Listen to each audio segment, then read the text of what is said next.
ये area vector, ये छोटा सा एरिया जो होगा ये बाहर की तरफ होगा, ये हमें पता है ऑलरेडी डी।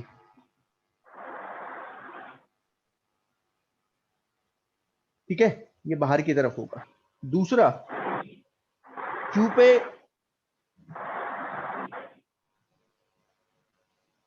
ये आपको म्यूट कर लिया करो यार। ओके, तो जो यहाँ पे इलेक्ट्रिक फील्ड होगी वो हम बोल सकते हैं, हमें पता है क्यू की वजह से किस तरफ होती है, रेडियली आउटवर्ड, बाहर की तरफ होगी। कहीं पे भी अगर आप यहाँ पे लोगे तो बाहर की तरफ है। ठीक है, तो ये हमें ऑलरेडी पता है। हम ये, ऐसा नहीं है आप बोलोगे कि सर आपको कैसे पता चला, देखो एक तो मैं पहले कर चुका हूं, वो तो उसके हिसाब से तो पता ही है। दूसरा, यहाँ पे पता भी चल रहा है कि सेंटर पे ही एक चार्ज रखा हुआ है, तो सेंटर पे एक चार्ज रखा हुआ है, पॉजिटिव चार्ज है, तो उसकी वजह से इलेक्ट्रिक फील्ड का होगी, बाहर की तरफ होगी, रेडियली आउटवर्ड। अब थोड़ा सा ध्यान देना है, कैसे फाइंड आउट करें, तो फाइंड आउट ऐसे करेंगे कि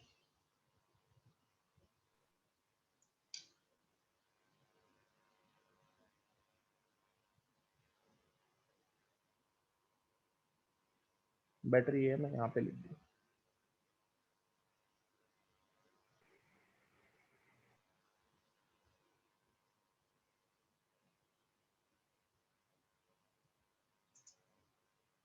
अब यहाँ पे आपको एक चीज ध्यान देनी है, क्योंकि आप इलेक्ट्रिक फील्ड फाइंड आउट कर रहे हो, यहाँ पे इलेक्ट्रिक फील्ड आपको फाइंड आउट करना है हर जगह पे, आर दूरी पे इलेक्ट्रिक फील्ड फाइंड आउट करना है। तो आप पहले वाला, पहले जो मैंने इलेक्ट्रिक फील्ड बताई है उसके हिसाब से नहीं चल सकते, आपको यहाँ पे कुछ सिमेट्री देनी देखनी पड़ेगी, सर्टेन काइंड ऑफ सिमेट्री। तो यहाँ पे एक स्फेरिकल सिमेट्री जैसी चीज होती है, ध्यान देना, स्फेरिकल सिमेट्री है। देखो कैसे है, ध्यान देना। अगर मैंने इस चार्ज से आर दूरी पे यहां पे एक पॉइंट लिया और मैंने बोला यहां पे इलेक्ट्रिक फील्ड रेडियली आउटवर्ड है, तो अगर मैं यहां पे देखूंगा ना तो रेडियली आउटवर्ड ही होगी इलेक्ट्रिक फील्ड। क्योंकि अगर मैं इसे चार भागों में बांट दूं, देखो चार भागों में बांट देता हूं इस तरीके से, तो आपको पता चलता है कि हर एक पार्ट सेम है, बिल्कुल सेम नजर आ रहा है। अगर आप यहां पे देखोगे इतने पार्ट में, तो ये बिल्कुल सेम पार्ट है,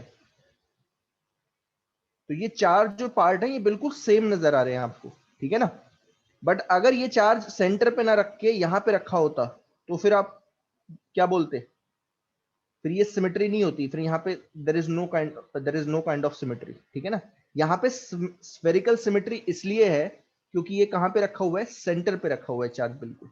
ये आपको ध्यान देना है, जब स्फेयर के सेंटर पे चार्ज रखा होता है तो आप झट से बोल सकते हो there is a spherical symmetry. आ रहा है समझ में। अगर स्फेरिकल सिमेट्री है तो आप ये बोल सकते हो कि जो यहां पे इलेक्ट्रिक फील्ड होगी, इलेक्ट्रिक फील्ड यहां पे रेडियली आउटवर्ड है, तो यहां पे अगर आपने कोई पॉइंट लिया तो रेडियली आउटवर्ड होगी, यहां पे कोई पॉइंट लिया तो रेडियली आउटवर्ड है। ये आप बोल सकते हो, यहां पे पॉइंट लोगे तो रेडियली आउटवर्ड। ये स्फेरिकल सिमेट्री की वजह से, ध्यान देना। तो अगर स्फेरिकल सिमेट्री है तो आप बोल सकते हो कि किसी भी पॉइंट पे इलेक्ट्रिक फील्ड बाहर की ही तरफ होगी। तो अगर आप यहां पे एरिया लोगे तो बताओ ई और डी ए के बीच में कितना एंगल है, जीरो। जीरो। यहां पे कितना है, यहां पे भी जीरो है, यहां पे कितना होगा, जीरो।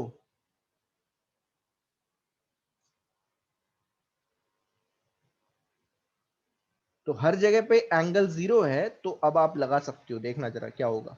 वैसे तो मैं थोड़ी देर बाद बता दूंगा, हम सिर्फ और सिर्फ स्फेरिकल सिमेट्री में ही डील करेंगे, नॉन स्फेरिकल जहां पे सिमेट्री नहीं होती वहां पे इलेक्ट्रिक फील्ड निकालना पॉसिबल ही नहीं होता गॉस थ्योरम से। सिर्फ और सिर्फ स्फेरिकल सिमेट्री वाले, जिसमें सर्टन काइंड ऑफ सिमेट्री होगी, जैसे स्फेरिकल सिमेट्री, सिलेंड्रिकल सिमेट्री, अभी थोड़ी देर बाद सिलेंड्रिकल सिमेट्री भी देखेंगे हम। तो हम वही केस लेंगे जिसमें सिमेट्री आ रही है। ठीक है ना। तो अब ध्यान देना, अगर स्फेरिकल सिमेट्री है तो आप झट से बोल सकते हो कि ई और डीए के बीच में कितना एंगल है, 0 degree.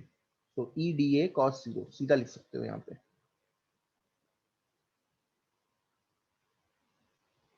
E is parallel to DA. Now अंदर क्या बचा अब, EDA.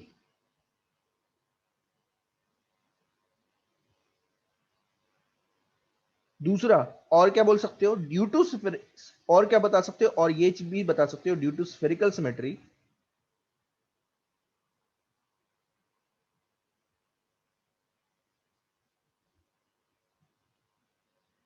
the value of electric field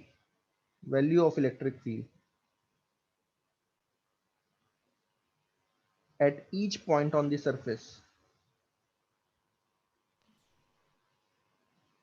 on the sphere is constant होगा. ये सिर्फ और सिर्फ इसलिए है क्योंकि स्फेरिकल सिमेट्री है.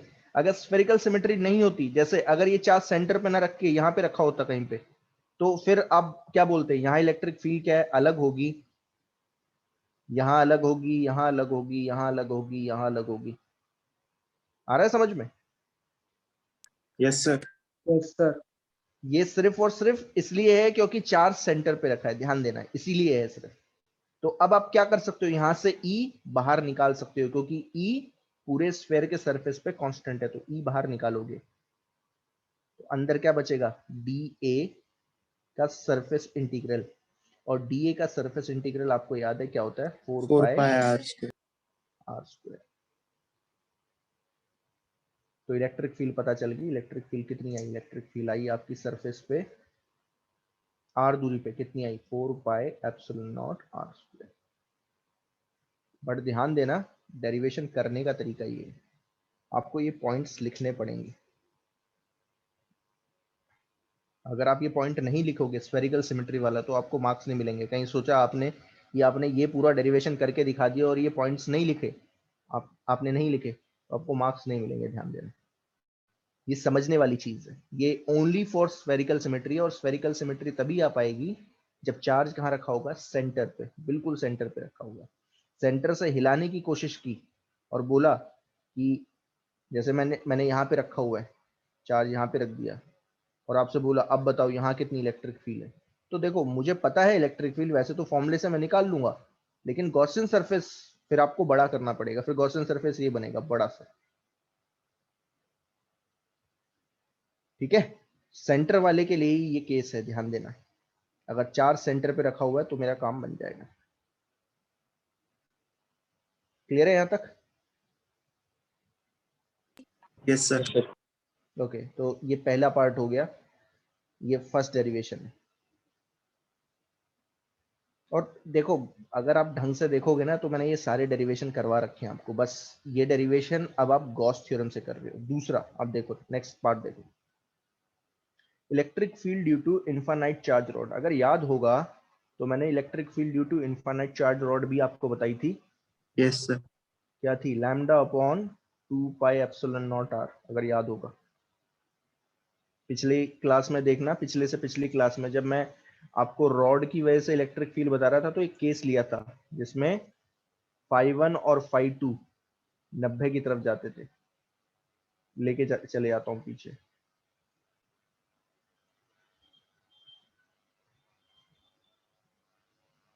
खोला नहीं है बट ठीक है, चलो चलेगा. तो ये ऐसी कुछ इलेक्ट्रिक फील्ड आएगी, lambda upon 2 pi epsilon naught r, ऐसा आना चाहिए.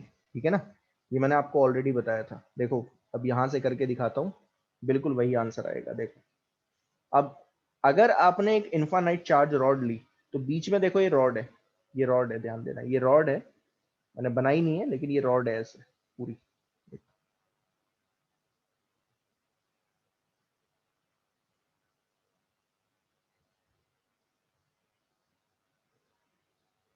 और ये इनफाइनाइट है, बट मैंने इसका कुछ ही पार्ट बनाया, ध्यान देना. वैसे ये इनफाइनाइट जा रही है, दोनों तरफ से इनफाइनाइट जा रही है, यहां से भी इनफाइनाइट है और ऊपर से भी इनफाइनाइट जा रही है. और मैं आपसे बोल रहा हूं कि इससे, इसके सेंटर से r दूरी पे इलेक्ट्रिक फील्ड बताओ. तो देखो एक चीज समझो, इसमें जो गॉसियन सरफेस बनेगा, एक चीज तो समझ में आ रही है, क्योंकि ये इनफाइनाइट है, तो मुझे एक चीज समझ में आ रही है कि अगर आप r दूरी पे इलेक्ट्रिक फील्ड की डायरेक्शन देखोगे तो रेडियली आउटवर्ड आएगी। कभी भी ऐसा नहीं हो सकता कि आपने यहां पे इलेक्ट्रिक फील्ड देखी तो इलेक्ट्रिक फील्ड इस डायरेक्शन में आ रही है, कभी भी नहीं आ सकती, क्योंकि इनफाइनाइट है। अगर फाइनाइट होती तो फिर डायरेक्शन चेंज हो रही है। जैसे अगर मैं आपसे बोलूं कि ये फाइनाइट रॉड है, इतनी रॉड है, और इलेक्ट्रिक फील्ड बना के दिखाओ, फील्ड लाइंस कैसी बनेगी? तो एक चीज समझ में आती है कि यहां से जो सेंटर लाइन जाएगी, सेंटर से जो पास होगी फील्ड लाइंस, वो बिल्कुल रेडियली आउटवर्ड की तरफ जाएंगी।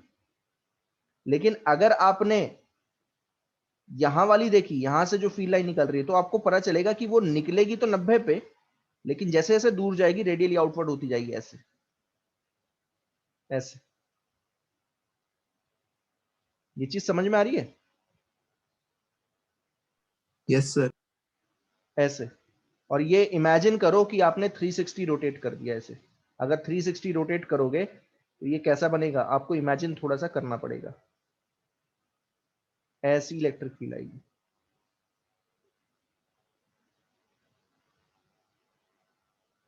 ये फाइनाइट रॉड के लिए ध्यान देना। इनफाइनाइट के लिए क्या आएगी? इनफाइनाइट के लिए कभी ऐसा हो ही नहीं सकता। अगर ये आप इनफाइनाइट करोगे, ऐसे करोगे, तो एक प्रॉब्लम है, यहां से जो फील्ड लाइन निकलेगी वो क्या होगी, इंटरसेक्ट कर जाएगी। वो इंटरसेक्ट कर नहीं सकती, तो इनफाइनाइट के लिए कैसी निकलने वाली है? इनफाइनाइट के लिए एक ही तरीका है, इनफाइनाइट के लिए कैसी निकलेंगी, रेडियली आउटवर्ड ऐसे। और इसको 360 रोटेट कर दोगे तो इमेजिन कर लेना कैसी बनेगी, ठीक है ना? ये इनफाइनाइट के लिए।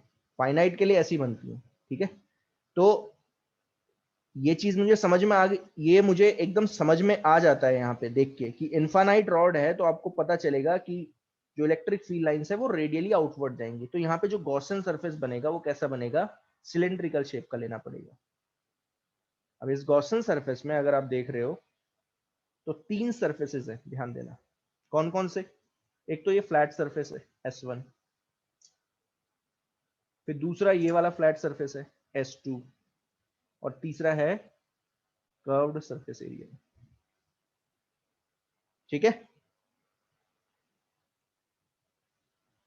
आ रहा है समझ में यहाँ पे इतना?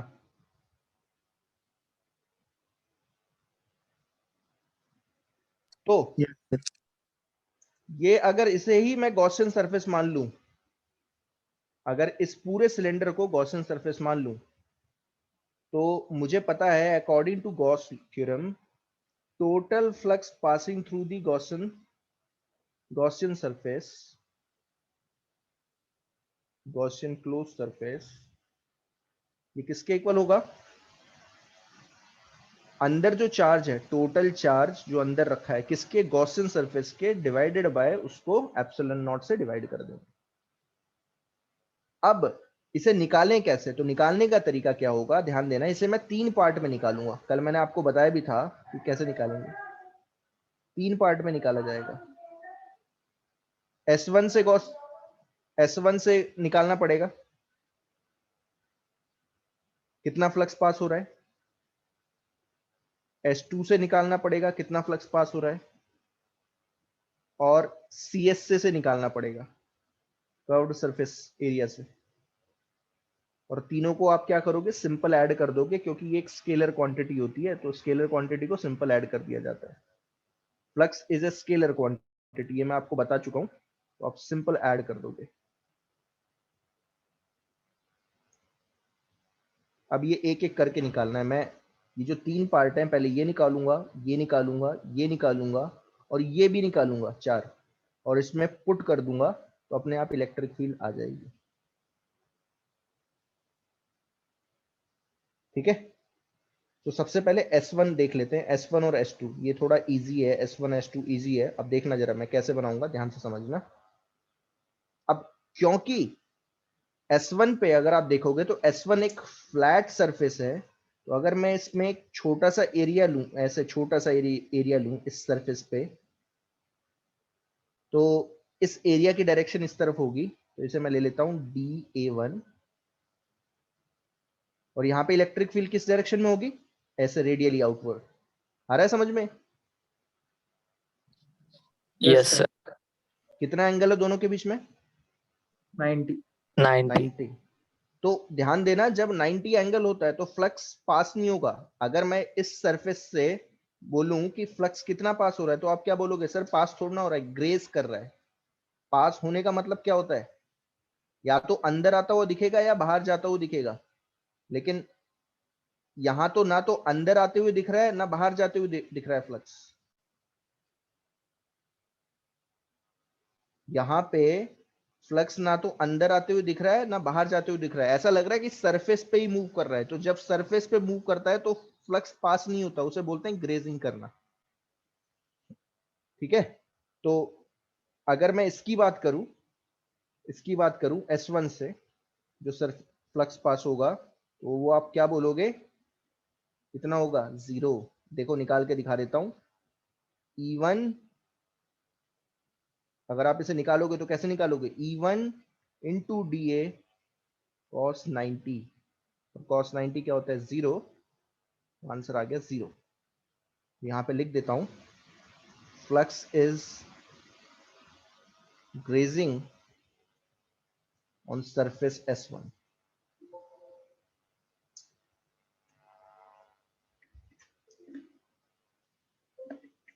On surface S1।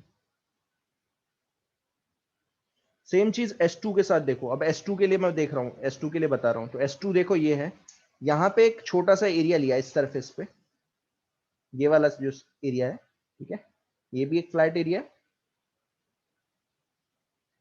तो इस पे अगर एक छोटा सा एरिया लूंगा, उसकी डायरेक्शन नीचे की तरफ होगी, ये है DA2। और बताएगा इलेक्ट्रिक फील्ड किस तरफ है, क्योंकि इनफाइनाइट है तो रेडियली आउटवर्ड होगी, इलेक्ट्रिक फील्ड होगी इधर। देखो ऐसे, ये है इलेक्ट्रिक फील्ड। कितना एंगल है बेबी? 90 डिग्री। 90 90 डिग्री। डिग्री। तो फ्लक्स क्या करेगा? ग्रेस करेगा। फ्लक्स विल बी ग्रेजिंग, है ना? फ्लक्स ग्रेस करेगा, तो S2 से जो फ्लक्स पास होगा वो भी कितना होगा? 0। E2 DA2, ये DA1 है, cos 90, ये 0 होगा। यहां पे फिर लिख देता हूं, flux is grazing on surface S2। तो फ्लक्स एक्चुअल में किससे पास हो रहा है? फ्लक्स पास हो रहा है CSA से। CSA से ही पास होगा, कर्व्ड सरफेस एरिया। तो अब जरा मुझे बताओ, अगर मैं एक छोटा सा एरिया कर्व्ड सरफेस पे एरिया लूं, कर्व्ड सरफेस पे लूं, छोटा सा एरिया DA3 ले लेता हूं, तो क्योंकि ये इनफाइनाइट रॉड है, तो मैं इनफाइनाइट रॉड से ये बोल सकता हूं कि ड्यू टू इनफाइनाइट रॉड, यहां पे काइंड ऑफ सिलेंड्रिकल सिमेट्री है। ठीक है। इनफाइनाइट रॉड पे क्या आएगी? एक सिलेंड्रिकल सिमेट्री आएगी। सिलेंड्रिकल सिमेट्री का मतलब क्या होगा यहाँ पे, कि R दूरी पे जो इलेक्ट्रिक फील्ड है वो कैसी होगी? Radially outward. आ रहा है समझ में? Yes sir. और यस सर। इस इस क्या बोलते हैं, इस CSA पे, अगर R दूरी पे जो है आप सिलेंडर बना रहे हो, तो सिलेंडर के हर जगह पे, चाहे आप कहीं पे भी इस सरफेस पे दौड़ जाओ, आपको इलेक्ट्रिक फील्ड का मैग्नीट्यूड सेम मिलेगा। कहीं पे भी, यहां पे अगर रहो तब भी सेम मिलेगा, यहां पे रहो सेम मिलेगा, यहां पे रहो सेम मिलेगा, यहां पे रहो सेम मिलेगा, यहां पे रहो सेम मिलेगा, हर जगह पे सेम मिलने वाला है, क्योंकि there is a kind of cylindrical symmetry over there. Cylindrical symmetry के कारण ये, ठीक है।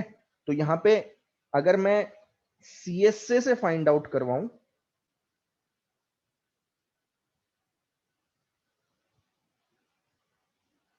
तो ये कितना आएगा? देखो, ये आएगा EDA3 cos 0। Y cos 0? क्योंकि क्या है? पैरेलल। सिलेंड्रिकल सिमेट्री है। ध्यान दो, वही मैं चीज बोल रहा हूं, क्योंकि आप सीधा पैरेलल नहीं बोल सकते। 0 एंगल क्यों है यहां पे? क्यों है 0 angle? Electric field is parallel to DA3 at each point on the surface because cylindrical symmetry is there. cylindrical symmetry is present. अगर cylindrical symmetry नहीं होती, cylindrical symmetry कब नहीं होती? जब ये फाइनाइट रॉड होती। अगर इनफाइनाइट होती है, इनफाइनाइट में ही सिलेंड्रिकल सिमेट्री आ सकती है। अगर फाइनाइट रॉड होगी तो सिलेंड्रिकल सिमेट्री रहेगी ही नहीं। आ रहा है समझ में? क्योंकि होगा क्या, अगर ये फाइनाइट होगी तो क्या होगा, यहां पे जो इलेक्ट्रिक फील्ड होगी वो है होगी इस डायरेक्शन में, और यहां पे जो इलेक्ट्रिक फील्ड होगी वो होगी इस डायरेक्शन में, अलग अलग होगी ना। तो इसके कारण सिलेंड्रिकल सिमेट्री अटेन नहीं हो पाती। अगर फाइनाइट रॉड है तो फाइनाइट रॉड पे सिलेंड्रिकल सिमेट्री नहीं रह पाती, ओनली फॉर इनफाइनाइट। तो अगर इनफाइनाइट रॉड है तो ध्यान देना, इलेक्ट्रिक फील्ड और जो छोटा सा एरिया लिया है, किसी भी पॉइंट पे अगर आप इलेक्ट्रिक फील्ड और एक छोटा सा एरिया लोगे तो आपको पता चल रहा है दोनों जो है, दोनों के बीच में कितना एंगल है, 0 degree, because of cylindrical symmetry. और सब जो है ना, ध्यान देना, सरफेस इंटीग्रल है। मैं यहाँ पे लिख रहा हूं पहले से ही, अब इंटीग्रल मत डाल देना। इंटीग्रल डाल दोगे तो थोड़ी प्रॉब्लम हो जाती है, क्या है, मार्क्स काट लेंगे। नाउ ई बाहर निकाल सकता हूं, निकाल सकता हूं, ठीक है ना, ई भी बाहर निकाल सकते हैं। क्यों निकाल सकते हैं? मैं लिख सकता हूं इलेक्ट्रिक फील्ड इज कांस्टेंट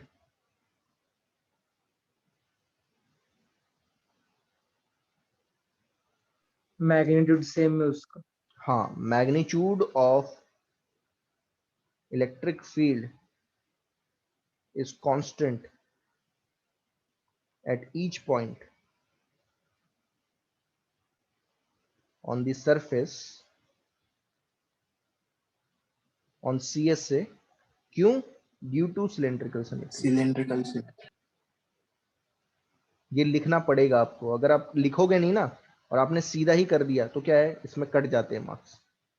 अब ई बाहर आ गया, ई अगर बाहर आ गया तो आपको DA3 का इंटीग्रेशन करना है बस। और DA3 का इंटीग्रेशन का मतलब क्या है, आप किसको ऐड कर रहे हो, सिर्फ CSA के छोटे छोटे एरिया को ऐड कर रहे हो। और CSA के छोटे छोटे एरिया को ऐड कर दोगे तो क्या आएगा, कर्व्ड सरफेस एरिया। अच्छा, कर्व्ड सरफेस एरिया कितना होता है सिलेंडर का, 2 पाई RL। यहां तक समझ में आया सबको? Yes sir.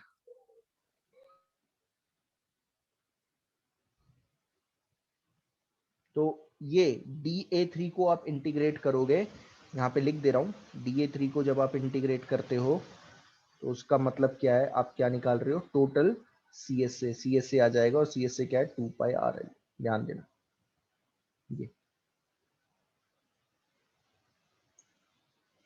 तो अब मैंने ये तीनों चीजें निकाल ली हैं, ध्यान देना, और तीनों चीजों को मैं पुट कर दूंगा। अच्छा, एक और चीज निकालनी है, Q टोटल। अब जरा मुझे बताओ Q टोटल के लिए मुझे क्या डिफाइन करना पड़ेगा। तो अगर आपको याद होगा तो मैंने एक क्वांटिटी डिफाइन की थी, रॉड के लिए मुझे क्या डिफाइन करना पड़ता है, लैम्डा। लैम्डा क्या होता है, क्या था lambda, linear linear charge charge density. Density. Linear charge density. तो अगर मैं बोलूं lambda is the linear charge density of infinite rod, तो कौन मुझे बता देगा कि इस गॉसियन सरफेस के अंदर कितना चार्ज रखा हुआ है। अगर इसकी लेंथ L है, L मानी थी, ऑब्वियस सी बात है L है। ये जो सिलेंडर माना है इसकी लेंथ कितनी है, L। तभी तो मैंने 2 पाई RL लिया ना वहां पे, ध्यान देना। 2 पाई RL इसलिए तो लिया है। L यहाँ पे क्या है, L क्या है, यहाँ पे लिख दे रहा हूँ, L क्या है, लेंथ ऑफ दिस सिलेंडर। तो अब जरा मुझे बताओ कि अंदर कितना चार्ज रखा हुआ है। हमें सिर्फ कितना चार्ज लेना है, देखो यहां से यहां तक का ये वाला चार्ज लेना है हमें, हमें बाकी चार्ज से मतलब नहीं है, ठीक है ना। बाहर जितना भी चार्ज रखा हो उससे हमें कोई मतलब नहीं है, हमें सिर्फ अंदर वाला चार्ज लेना है। तो आंसर कितना आ जाएगा, lambda L। Lambda into L. क्योंकि लैम्डा लीनियर चार्ज डेंसिटी है, लीनियर चार्ज डेंसिटी को आप जो अंदर वाली लेंथ है उससे मल्टीप्लाई कर देना, दैट इज L से, तो आपको पता चल जाएगा अंदर कितना चार्ज रखा हुआ है। तो ये भी पता चल गया। अब ये सारी वैल्यू, एक तो ये और ये बाकी 3 उठा के वहां डाल दो, आपका आंसर आ जाएगा।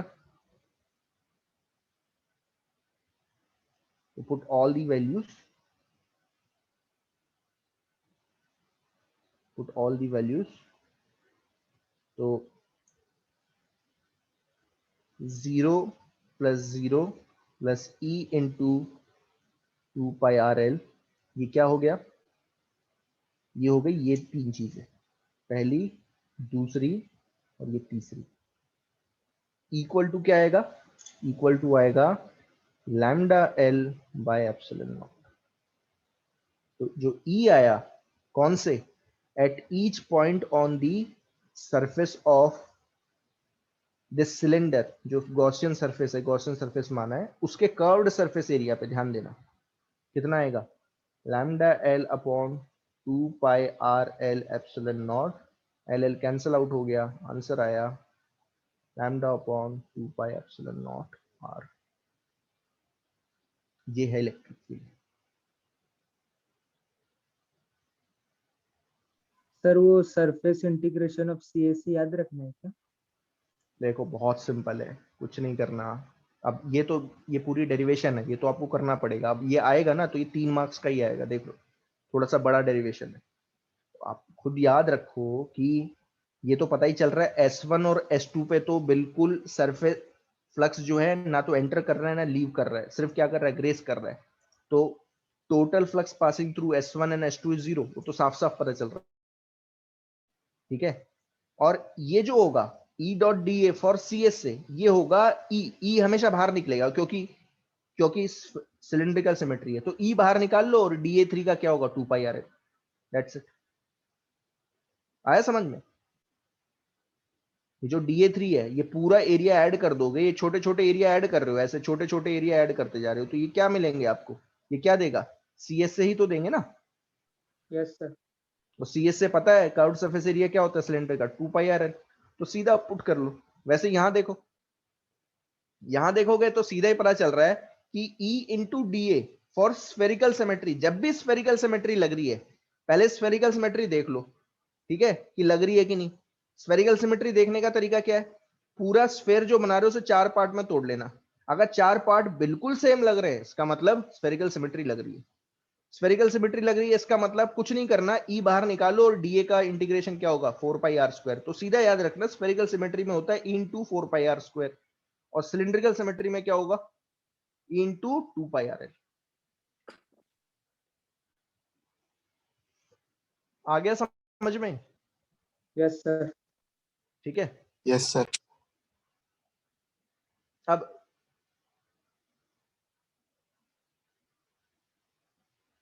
यस, बाकी बताओ, बाकियों को आ रहा है समझ में?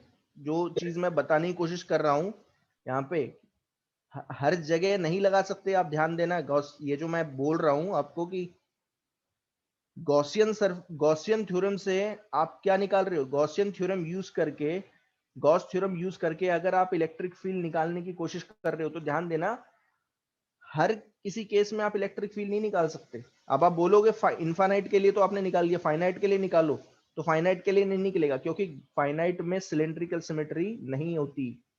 अगर आपसे कोई पूछ ले कि वाई, मैं यहाँ पे लिख दे रहा हूं नोट में, क्योंकि कॉन्सेप्चुअल क्वेश्चन में भी आ सकता है,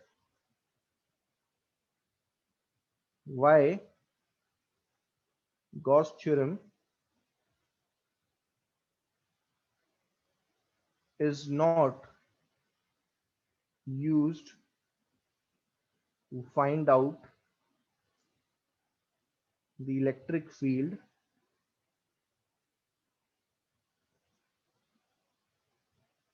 due to finite charge rod। इसका आंसर क्या होगा? Because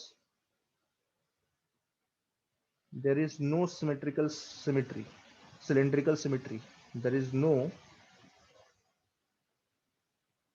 cylindrical symmetry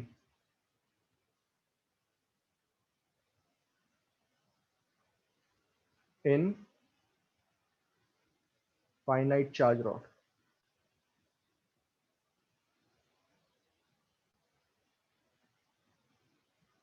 कोई सिलेंड्रिकल सिमेट्री अटेन नहीं कर पाते हो, ध्यान देना। तो सिलेंड्रिकल सिमेट्री है नहीं, इसलिए ये लगा भी नहीं सकते।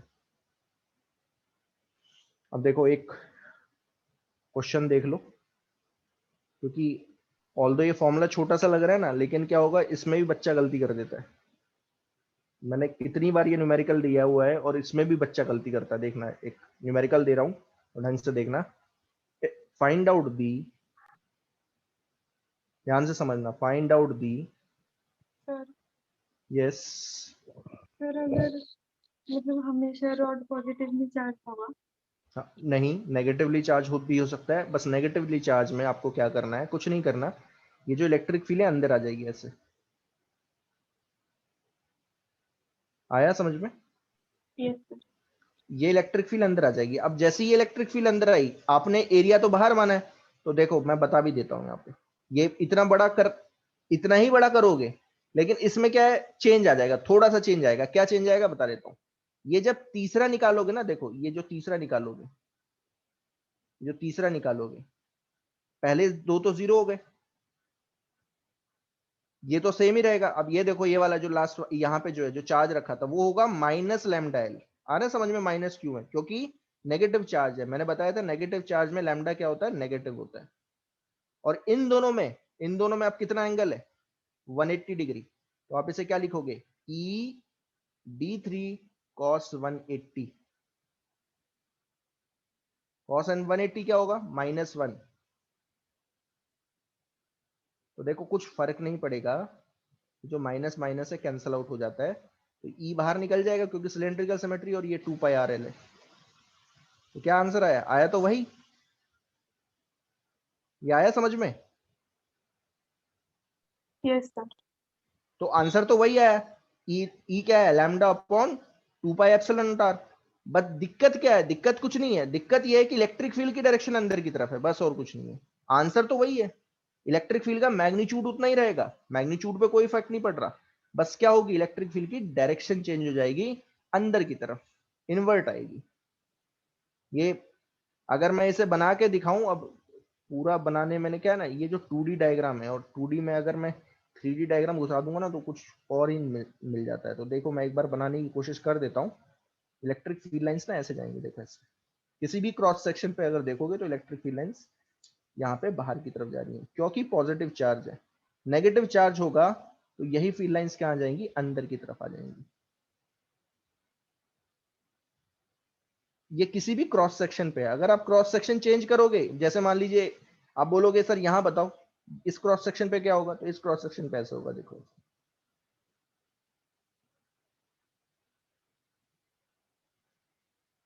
ऐसे रेडियली है, ध्यान देना, रेडियली बाहर निकल रही है।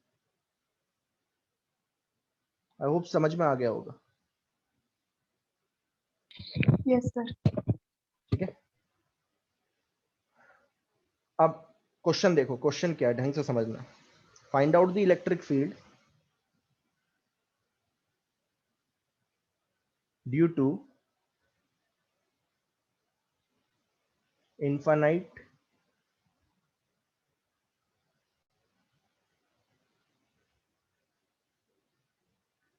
कोशिश कर रहा हूं, मैं देखता हूं, क्योंकि उसमें ना टाइम लगता है बनाने में। मैं पेंट 3D से भी शो कर सकता हूँ, और देखता हूँ। मैं कोशिश तो यही कर रहा हूँ कि यार मैं 3D में ही दिखा सकूँ। अभी मैंने जो मैं क्वेश्चंस करवाऊंगा ना, तो उन्हें 3D में ही बनाया वो डायग्राम, ताकि शो कर सकूँ। ठीक है, ये तो डेरिवेशन है, इसलिए क्या हो सकता है कि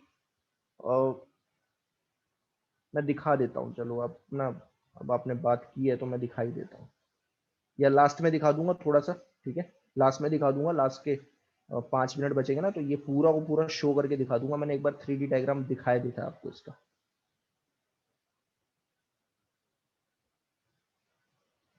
ठीक है, चलो क्वेश्चन देखो क्या है। Find out the electric field due to infinite charge rod having linear charge density lambda, lambda है ध्यान देना 10⁻⁻⁷ कूलाम पर मीटर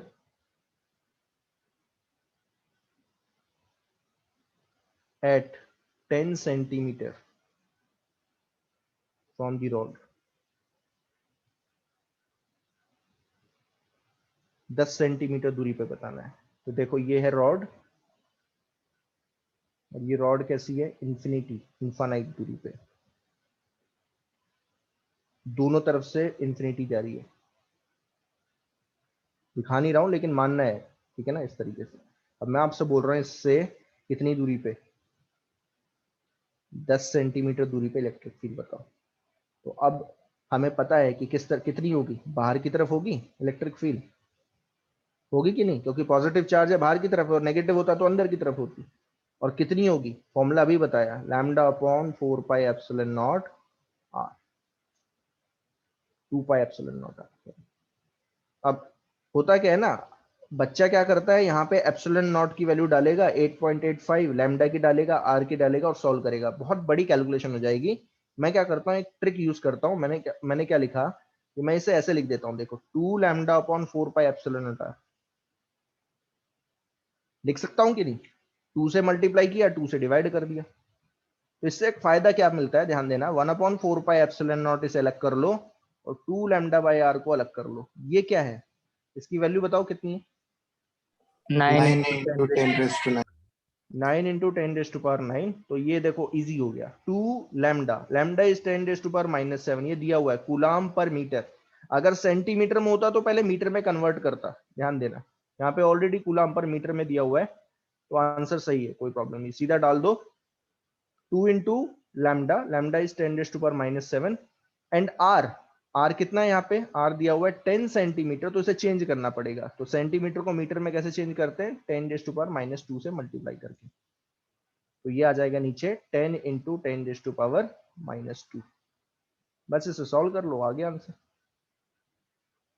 क्या आएगा देखो, 18 10⁻⁹ माइनस 7, और ये कितना है 10⁻1 -2, तो ये हो जाएगा 10⁻1, ऊपर जाएगा तो +1 आ गया। yes. So answer is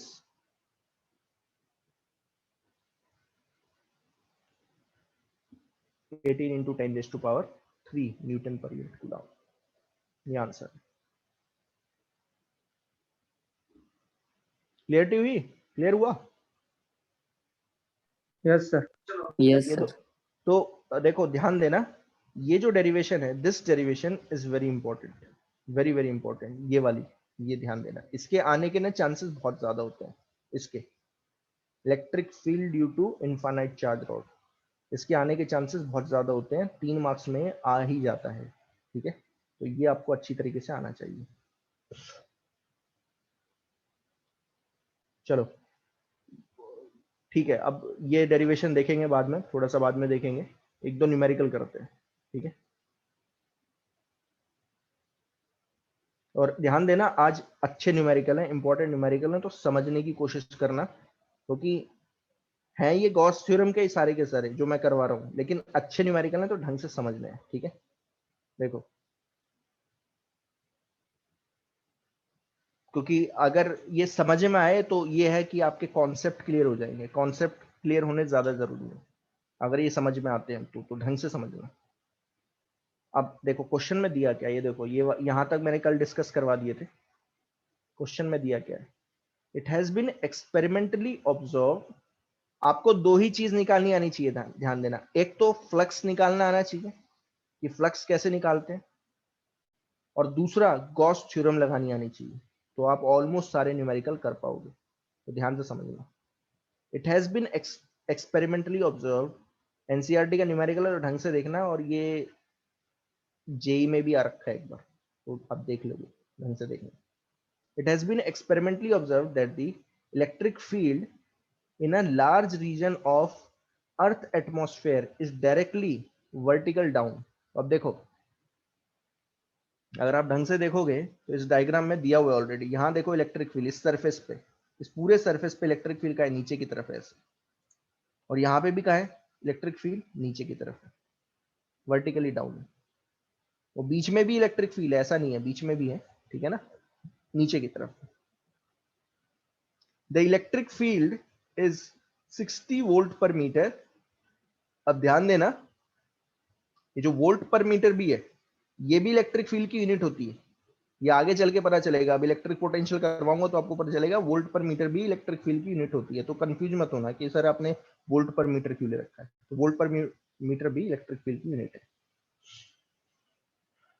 so the electric field is 60 volt per metre at the altitude of 300 metre पे। तो 300 मीटर यानी कि यहाँ पे ये पूरा 300 मीटर पे इलेक्ट्रिक फील्ड कितना है, यहाँ पे पूरा, यहाँ पे ध्यान देना, इस पूरे सरफेस पे इलेक्ट्रिक फील्ड कितनी है उसका मैग्नीट्यूड दे रखा है 60 वोल्ट पर मीटर और नीचे की तरफ है। And at an altitude of 200 metre, 200 metre यहां आएगा इस पूरे सरफेस पे, इस पूरे सरफेस पे, इस सरफेस पे कोई भी पॉइंट लोगे तो इलेक्ट्रिक फील्ड कितनी है 100 वोल्ट पर मीटर। तो पूछा है बताओ इसके अंदर कितना चार्ज होगा। अब बताओ अंदर चार्ज कब होगा, सोचो अंदर चार्ज कब आता है। मैंने आपको 3 ही केस बताए थे। यहां से फ्लक्स क्या हो रहा है, एंटर हो रहा है कि नहीं, यस सर। और यहां से फ्लक्स बाहर निकल रहा है। अगर जितना फ्लक्स अंदर जा रहा है उतना ही बाहर निकले तो क्या होगा, न्यूट्रल सरफेस है। न्यूट्रल सरफेस नहीं, अंदर कोई चार्ज नहीं होगा। वो जो ये जो क्यूब बना रखा है, क्यूब ना मैंने गॉसियन सरफेस माना है, यहाँ पे दे नहीं रखा है बट मैंने मान लिया गॉसियन सरफेस, इसमें डायग्राम दिया हुआ है ऑलरेडी। तो गॉसियन सरफेस के अंदर कोई चार्ज नहीं होगा। जितना फ्लक्स अंदर जाएगा, मतलब जितनी फील्ड लाइंस अंदर जा रही हैं उतनी ही बाहर निकल रही हैं। तो अगर याद होगा तो मैंने 3 ही केस बताए थे ना, 3 ही केस जो हैं हो सकते हैं, एग्जिस्ट कर सकते हैं, यहाँ बताए थे, देखो याद रखना। ये पूरा पूरा पूरा चैप्टर इसी पे चलता है और कुछ नहीं। अगर कुछ नेट फील्ड लाइंस बाहर आ रही हैं, अगर आपको कुछ नेट फील्ड लाइंस, नेट मतलब 10 12 कुछ फील्ड लाइंस बाहर आती हुई दिख रही है तो अंदर बोल सकते हो पॉजिटिव चार्ज है। अगर कुछ फील्ड लाइंस अंदर जाती हुई दिख रही हैं गॉसियन सरफेस के, तो ऐसा लग रहा है कि फील्ड लाइंस अंदर जा रही हैं, ठीक है ना, बाहर उतनी नहीं आ रही, अंदर ज्यादा जा रही हैं, तो अंदर क्या रखा हुआ है, नेगेटिव चार्ज। और जितनी फील्ड लाइंस अंदर जा रही हैं उतनी ही बाहर आ जाएं तो आप क्या बोलोगे, अंदर कोई चार्ज नहीं रखा हुआ, नेट चार्ज 0 है। अंदर चार्ज रखा हो सकता है, ऐसा नहीं है, चार्ज रखा हो सकता है, बट उन सब का सम कितना होगा, 0। आया समझ में? Yes sir. ओके, तो अब मैं कैसे निकालूं इसको, कैसे निकालूंगा, तो देखना जरा।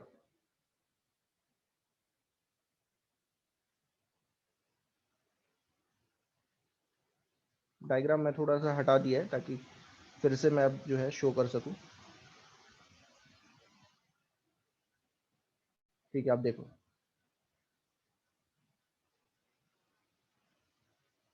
कैसे निकालूंगा। अब मैं इस सरफेस को S1 मान रहा हूं, इससे फ्लक्स अंदर जा रहा है तो फ्लक्स एंटरिंग निकाल रहा हूं, अंदर कितना आ रहा है। क्या होता है flux, E into D A, आ रहा है समझ में, E डॉट डी ए का इंटीग्रेशन, यही था ना। S1 पे तो ऐसे निकालूंगा।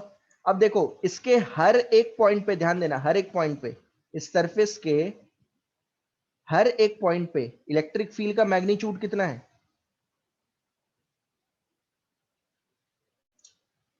यस 60। तो यानी इलेक्ट्रिक फील्ड का मैग्नीट्यूड कांस्टेंट है इस पूरे सरफेस पे, और इलेक्ट्रिक फील्ड नीचे की तरफ है। और एरिया हमेशा आप छोटा सा जो एरिया लेते हो, अगर आप यहाँ पे एक छोटा सा एरिया लोगे तो वो कहां लेते हो, आप बाहर की तरफ लोगे, मैंने बताया था आपको।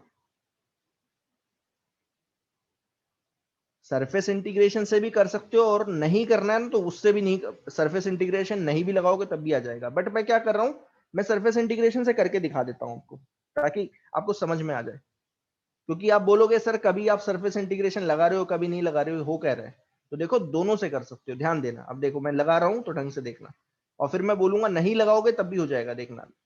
अब देखो ई डी ए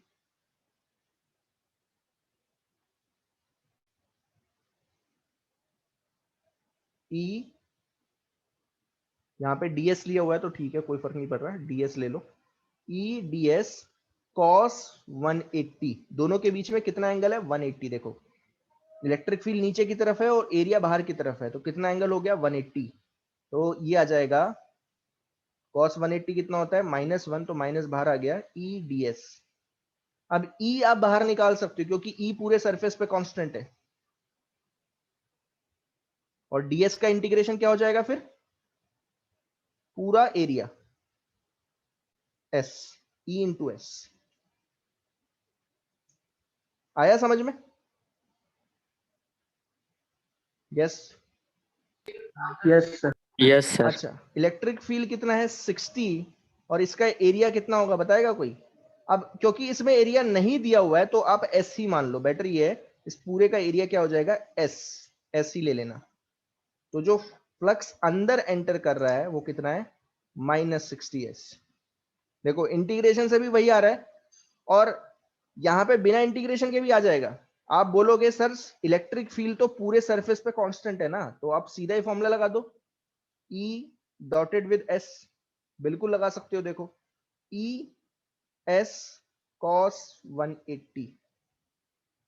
E पूरे सरफेस पे कितना है 60, cos 180 क्या होता है -1 इंटू S, तो वही आ गया। देखो आया सर समझ अगर में? इलेक्ट्रिक फील्ड की डायरेक्शन नहीं दी होती तो हम किधर कंसिडर करते हैं? समझा नहीं, क्या बोल रहे हो? सर अगर इलेक्ट्रिक फील्ड की डायरेक्शन नहीं दी होती तो फिर हम किधर मानते डायरेक्शन उसकी? बिना इलेक्ट्रिक फील्ड की डायरेक्शन के कर ही नहीं सकते आप इस क्वेश्चन को। इलेक्ट्रिक फील्ड हमेशा जो है डायरेक्शन होती है इलेक्ट्रिक फील्ड की, तो उसमें दी हुई है। बिना इलेक्ट्रिक फील्ड की, अब इलेक्ट्रिक फील्ड एक वेक्टर क्वांटिटी है, तो आपको उसका मैग्नीट्यूड भी देना पड़ेगा और डायरेक्शन भी देनी पड़ेगी, किसी ना किसी फॉर्म में दिया जाएगा वो। आया समझ में? Yes sir. वो दिया ही जाएगा बिना। अब सीधी सी बात है, इलेक्ट्रिक फील्ड अगर दे रखी है तो इलेक्ट्रिक फील्ड का मैग्नीट्यूड और डायरेक्शन दोनों ही दिया जाएगा, बिना उसके कर ही नहीं पाओगे। तो ये देखो, ये तो एंटर कर रहा है, ये इतना एंटर कर रहा है। अब बाहर कितनी जा रही है, बाहर कितना फ्लक्स जा रहा है, तो ये भी देखो ये कितना है, इसका भी एरिया कितना है एस है। अच्छा एस कहाँ है, बाहर की तरफ, इलेक्ट्रिक फील्ड भी बाहर की तरफ। कितना एंगल हो गया दोनों के बीच में, कितना एंगल हो गया 0 डिग्री।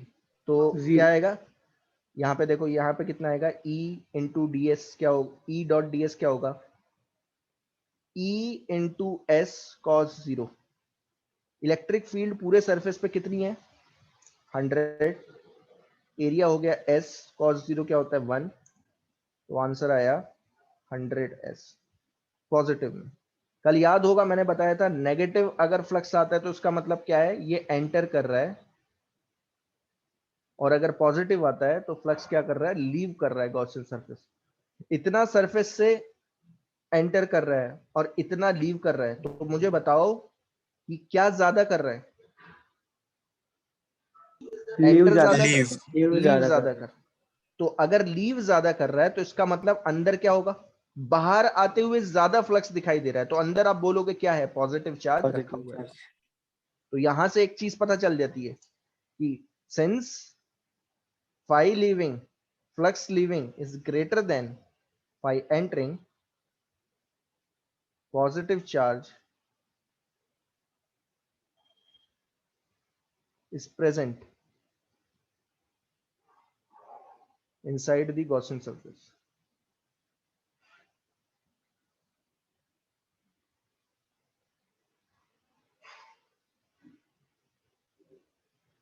ठीक है,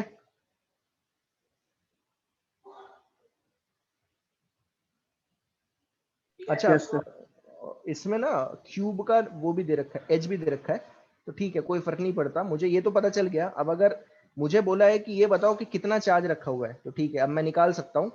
तो अब मैं क्या लगाऊंगा, अब मैं क्या लगाऊंगा, हाँ पॉजिटिव ही आएगा, बिल्कुल पॉजिटिव आएगा। अब मैं क्या लगाऊंगा, अब ये लगाऊंगा, ध्यान देना, टोटल फ्लक्स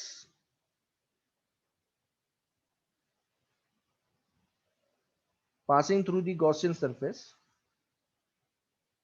ये किसके इक्वल होगा, टोटल चार्ज कंटेन इनसाइड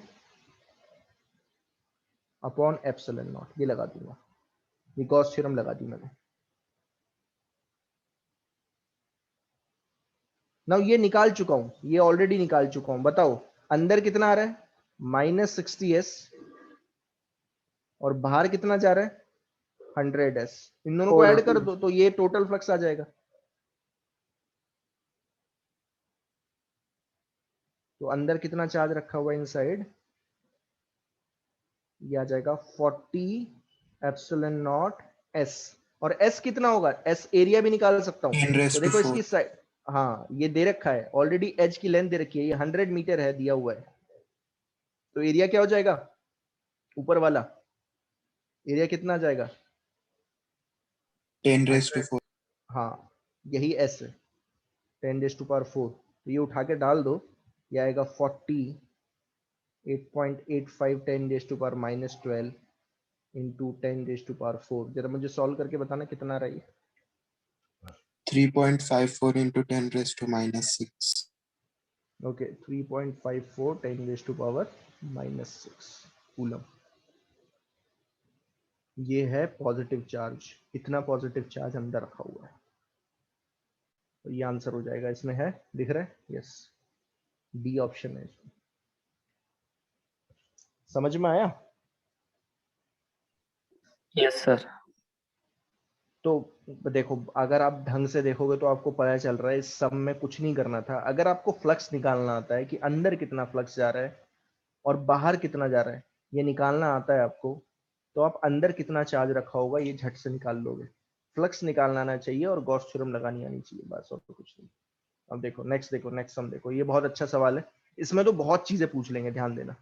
तो मैं एक ही बारी में बता देता हूँ कि क्या क्या पूछ लिया जाता है, तो थोड़ा सा ढंग से देखना है। अब इसे एक ही बारे में पूछ रहा हूँ, ये बहुत अच्छा सवाल है और ये बोर्ड में भी आया हुआ है, जेई में भी आया हुआ है, नीट में भी आया हुआ है।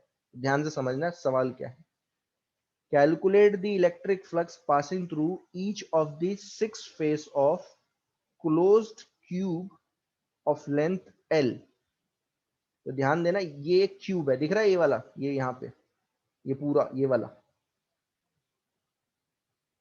इसकी लेंथ L दे रखी है। If Q is placed at the center, अगर मैं जो चार्ज है वो इसके सेंटर पे रखूं, किसी को याद है कल करवाया था ऐसा काम,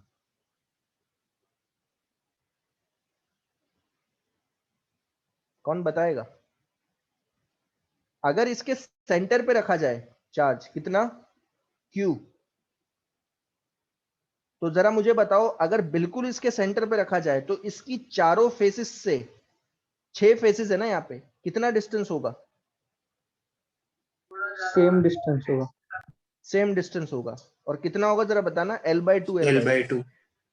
पूरे सरफेस से, ये इस सरफेस से ये वाला डिस्टेंस L/2, इस वाले सरफेस से देखो पूरा बना दे रहा हूं, ये पूरा है ऐसा ऐसा ऐसा होगा ये।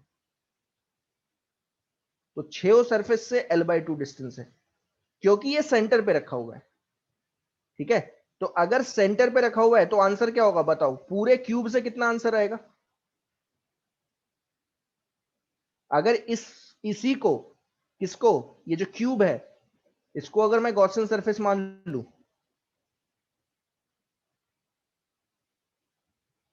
पहला पार्ट बता रहा हूं, first part, if cube is supposed to be Gaussian surface,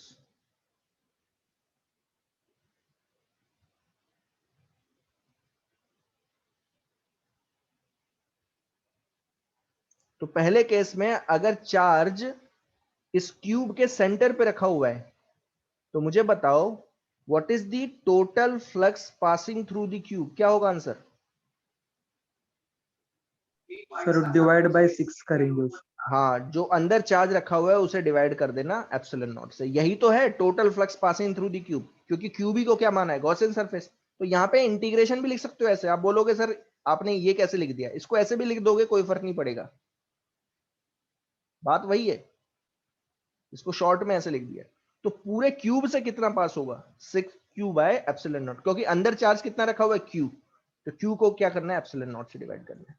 लेकिन आपसे ये पूछा है कि what is the electric flux passing through each of the 6 face, face से कितना जाएगा, ये नहीं पूछा कि क्यूब से कितना जाएगा। तो जरा मुझे बताओ फेस से कितना जाएगा, फेस ऑफ द क्यूब से कितना जाएगा, किसी को याद है Q कितना upon जाएगा? 6 Q epsilon naught. upon 6 हाँ। epsilon naught. ये जो क्यूब से जा रहा था उसे 6 से डिवाइड कर देना, तो आएगा क्यूब बाय 6 एप्सिलॉन नॉट। ऐसा क्यों हो रहा है? क्योंकि यहाँ पे क्या है, एक सिमेट्री है। सिमेट्री दिख रही है आपको? सिमेट्री कैसे दिख रही है, समझ में आ रहा है क्यों है सिमेट्री? क्योंकि चार्ज कहाँ रखा हुआ है, सेंटर पे रखा हुआ है। There is a symmetry.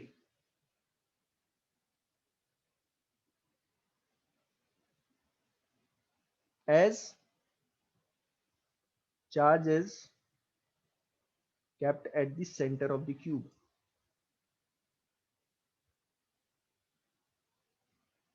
तो अगर सेंटर पे रखा है तो क्यूब के हर एक फेस से क्या है, सेम डिस्टेंस पे है। वो आ रहा है समझ में? Yes, sir. तो इसलिए मैं बोल सकता हूं कि सिमेट्री है यहाँ पे। लेकिन अगर ये चार्ज को हिला दोगे ना, अपन चार्ज आपने यहां ना रख के आपने कहां रख दिया, थोड़ा सा हिला दिया आपने, उठा के कहां रख दिया ऐसे, आप सोचो, ऐसे सोचो कि आपने चार्ज ना उठा के ऐसे डिवाइड, ऐसे आगे की तरफ बढ़ा के यहां रख दिया, किस सरफेस के पास, ये जो A B C D surface है। तो अब आंसर नहीं आएगा, क्यू बाय 6 एप्सिलॉन नॉट नहीं आएगा। समझ में आया कि नहीं? Yes, sir. Yes, sir. Yes, sir. जैसे ही आप इस चार्ज को मूव कर, सेंटर पे रखा था, सेंटर पे अगर रखा है तो हर एक फेस से कितना जाएगा, हर एक फेस से जाएगा क्यू बाय 6 एप्सिलॉन नॉट। लेकिन जैसे ही आपने क्या किया, अगर मान लीजिए एबीसीडी की तरफ बढ़ा दिया, एबीसीडी जो प्लेन है सरफेस है उसकी तरफ बढ़ाया, तो एबीसीडी से ज्यादा फ्लक्स पास होगा क्योंकि वो चार्ज के पास ज्यादा है, तो उससे ज्यादा फ्लक्स पास होगा।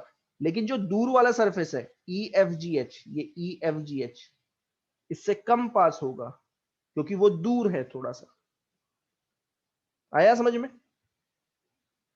Yes, तो sir. फर्स्ट पार्ट का आ चुका है, एट दी सेंटर। अगर सेंटर पे रखोगे तो फ्लक्स कितना पास होगा, हर एक फेस से क्यू बाय 6 एप्सिलॉन नॉट। अब सेकंड पार्ट देखो, सेकंड पार्ट क्या लिखा है, अगर इसे एक वर्टाइसिस पे रख दूं, वर्टेक्स पे रख दूं, वर्टेक्स का मतलब क्या है, मान लीजिए यहां रख दिया, ये देखो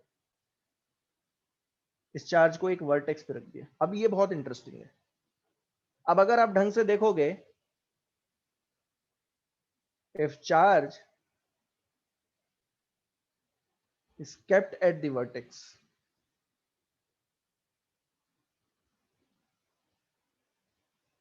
वन वर्टेक्स, ठीक है ना, किसी भी एक वन वर्टेक्स पे रखा हुआ, तो अब क्या होगा, पहले तो आपको एक चीज समझनी है, क्योंकि चार्ज आपने एक वर्टेक्स पे रखा हुआ है तो चार्ज जो है ना गॉसियन सरफेस से पास, देखो चार्ज को पूरा ऑक्यूपाई करने वाला एक गॉसियन सरफेस आपको बनाना पड़ेगा, क्योंकि अब आप क्यूब को गॉसियन सरफेस नहीं मान सकते। आ रहा है समझ में? Charge Yes, sir. अब जो ये जो क्यूब है ना, ये जो क्यूब है इसको गॉसियन सरफेस नहीं मान सकते। क्यों? क्योंकि कुछ फ्लक्स तो इससे पास होगा, कुछ क्यूब से पास तो होगा अंदर की तरफ, लेकिन कुछ फ्लक्स तो इधर भी जा रहा है, वो तो गिन ही नहीं पाओगे आप। आ रहा है ना समझ में? तो आप क्या करोगे, हमेशा जब भी ऐसा केस आता है कि चार्ज जो है किसी सरफेस से बाहर रखा हुआ है, जैसे यहां पे अगर क्यूब में देखोगे इस वाले में, तो इसमें जो चार्ज था वो क्यूब के अंदर ही रखा था, तो क्यूब को तो मैंने गॉसियन सरफेस मान लिया, तो यहां पे इजी था। लेकिन यहां पे प्रॉब्लम क्या है, बी पार्ट में देखोगे तो ये जो चार्ज है ये क्यूब के एक वर्टेक्सिस पे रखा हुआ है, तो कुछ फ्लक्स तो इससे पास होगा, लेकिन कुछ फ्लक्स तो पास ही नहीं होगा, वो तो बाहर वैसे ही निकल गया बाहर। तो आपको क्या करना पड़ेगा, इस क्यू से क्यू क्यू को वर्टेक्स पे रख के एक गॉसियन सरफेस पूरा को पूरा बनाना पड़ेगा। तो देखो ध्यान देना, मैंने यहां पे बनाने की कोशिश की है, अगर आपको समझ में आ रहा है तो देखो जरा। ये था, देखो ये वाला केस दिया हुआ था, ये दिया हुआ है ऑलरेडी, ये दिख रहा है सबको, ये ऑलरेडी दिया हुआ है। इसे समझने की कोशिश करना कैसे कर रहा हूं, ये दिख रहा है, ये ऑलरेडी दिया हुआ है,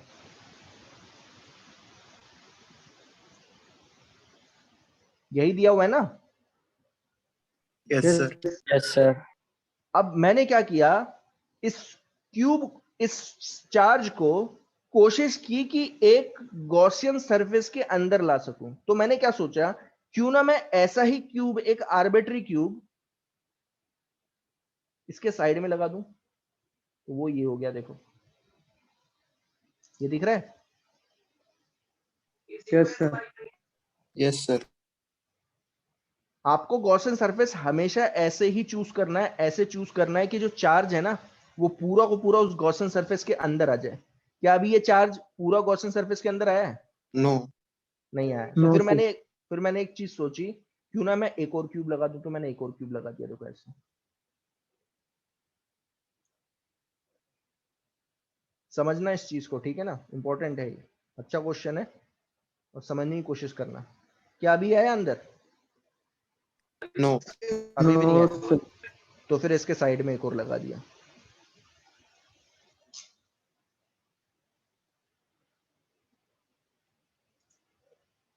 क्या अभी भी आया? No. नहीं, अभी भी नहीं आया। क्यों नहीं आया? आप बोलोगे कि सर ऊपर नीचे तो चलो कर लिया, लेकिन अभी भी क्या है, ऊपर तो कुछ है ही नहीं। ऊपर वाला फ्लक्स कैसे इंक्लूड करोगे? तो मैंने आपसे बोला क्यों ना आप क्या करो, ये जो चार थे ये ऊपर भी लगा दो।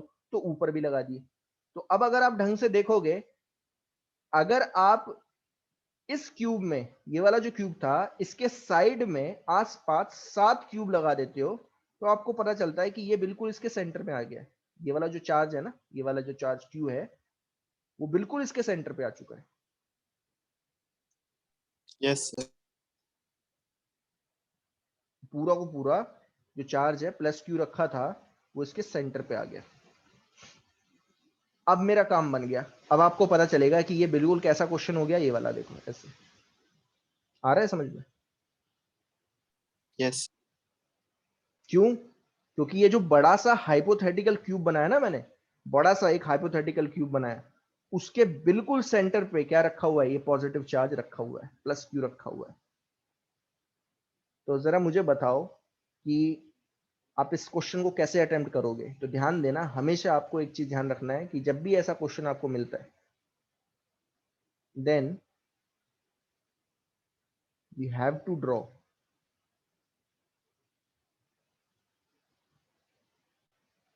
a Gaussian surface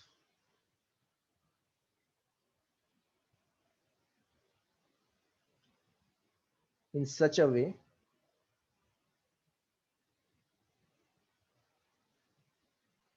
so that charge is inside of the Gaussian surface, charge जो है इनसाइड में आ जाए। और दूसरा, कोशिश करना कि ये तो पहला पार्ट है, और कोशिश करना हमेशा क्या हो, सम काइंड ऑफ सिमेट्री बने। And we have to be sure that some kind of symmetry is there.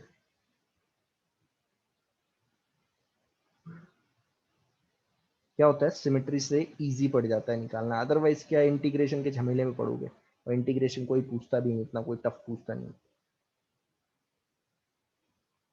तो अब बताओ यहाँ पे सिमेट्री है कि नहीं? दिख रही है ना सिमेट्री? जब Yes, आपने sir. बड़ा सा हाइपोथेटिकल क्यूब बनाया है, उसके बिल्कुल बीच में रखा हुआ है। तो अब मुझे बताओ कि, अब देखना जरा, अब मैं क्या क्या पूछ रहा हूँ ढंग से समझना। सबसे पहला तो ये पूछा था कि वन ऑफ द वर्टेक्स पे रखा हुआ है, तो किसी भी एक फेस से कितना जाएगा। तो ढंग से समझना, तो नीचे कर देता हूं।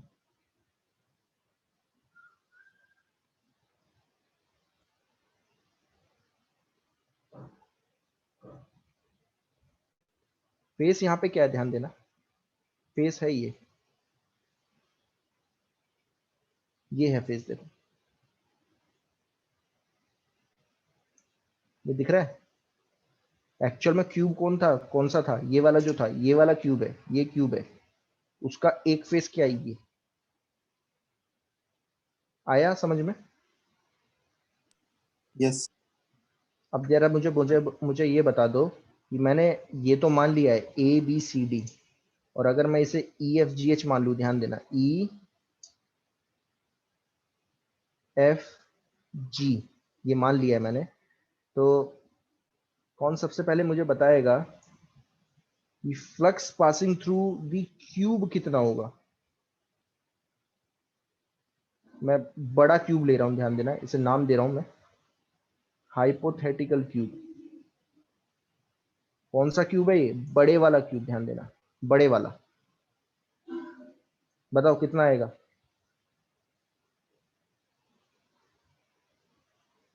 ये जो बड़े वाला क्यूब है, इस बड़े वाले क्यूब के अंदर रखा है ना चार्ज, प्लस क्यूब, बिल्कुल सेंटर पे। यस, बताएगा कोई कितना आएगा? अरे वही तो क्वेश्चन हो गया, क्यू बाय एप्सिलॉन नॉट, बड़े वाले। Yes, sir. हाँ, तो बड़े वाले क्यूब के सेंटर में रखा हुआ है, तो बड़े वाले क्यूब से कितना फ्लक्स पास होगा? क्यू बाय एप्सिलॉन नॉट, क्योंकि बड़े वाले को क्या मान लिया मैंने? गॉसियन सरफेस माना है। ओके, अब मैं आपसे बोल रहा हूं इस बड़े वाले क्यूब के एक फेस से कितना पास होगा? एक फेस कौन सा है? तो मैं फेस बना रहा हूं, Q by फेस है, ध्यान 6 देना। epsilon naught. हाँ, ई एफ जी सी, ये एक फेस है। तो ये बिल्कुल वैसा ही क्वेश्चन हो गया, ई एफ जी सी, हाँ, या वन फेस ऑफ क्यूब। कौन सा? बड़ा क्यूब। मैं फिर बता रहा हूं, यहां पे लिखता जा रहा हूं, बड़ा क्यूब। ये हम उस वाले क्यूब की बात नहीं कर रहा जो दिया हुआ है, ये बड़े क्यूब की बात हो रही है। तो बड़े वाले क्यूब के एक फेस से पास होगा क्यू बाय 6 एप्सिलॉन नॉट। अब ध्यान देना, तीसरा पार्ट, ये पहला हो गया, ये दूसरा हो गया। अब मैं आपसे पूछ रहा हूं कि बताओ कि अगर इस क्यूब के, क्योंकि सिमेट्री है तो ध्यान देना, सिमेट्री है, अभी भी सिमेट्री प्रेजेंट है, इस बड़े वाले जो फेस है, ये जो बड़े वाला फेस है, इसको अगर मैं 4 भागों में बांट दूं ऐसे, तो हर एक भाग से कितना फ्लक्स पास होगा? Q by 24 epsilon naught. हाँ, बहुत बढ़िया। इसका भी कितना? इस एक फेस से जो पास हो रहा था उसका कितना? 4 से डिवाइड कर देना, 1/4। तो कितना आ गया answer? Q by 24 epsilon naught. ये है तीसरा आंसर। ये है, ध्यान देना, जो मुझे पूछा गया है, यही तो पूछा गया है कि एक फेस से कितना पास होगा, इससे कितना पास होगा, इससे, ये देखो, ये वाला फेस से कितना पास होगा। तो आंसर कितना है? हाँ, मैं फिर Q बता upon देता हूँ। 24 epsilon. हाँ, फिर मैं बता देता हूँ। देखो, इससे कितना पास हुआ था? ये जो बड़े वाला है, ये जो बड़े वाला है, इससे कितना पास हुआ है? ये तो पता चल रहा है कि Q by 6 epsilon. Epsilon naught. लेकिन ये जो पूरा बड़ा वाला फेस है, ये कितने फेसेस से मिलके बना हुआ है? कितने छोटे वाले क्यूब के फेसेस से मिलके बना हुआ है? 4, 1 2 3 4, और सिमेट्री पहले से ही मौजूद है। तो एक फेस से कितना पास होगा? क्यू बाय 6 एप्सिलॉन नॉट का भी 1/4। तो 1/4 से डिवाइड करोगे क्यू बाय 6 एप्सिलॉन नॉट को, तो कितना आएगा? Q by by 20. 24 एप्सिलॉन। हाँ, डिवाइड बाय 4 कर दिया, ठीक है ना? आया समझ में? तो ये वन फेस से पास हो रहा है, one face of small cube.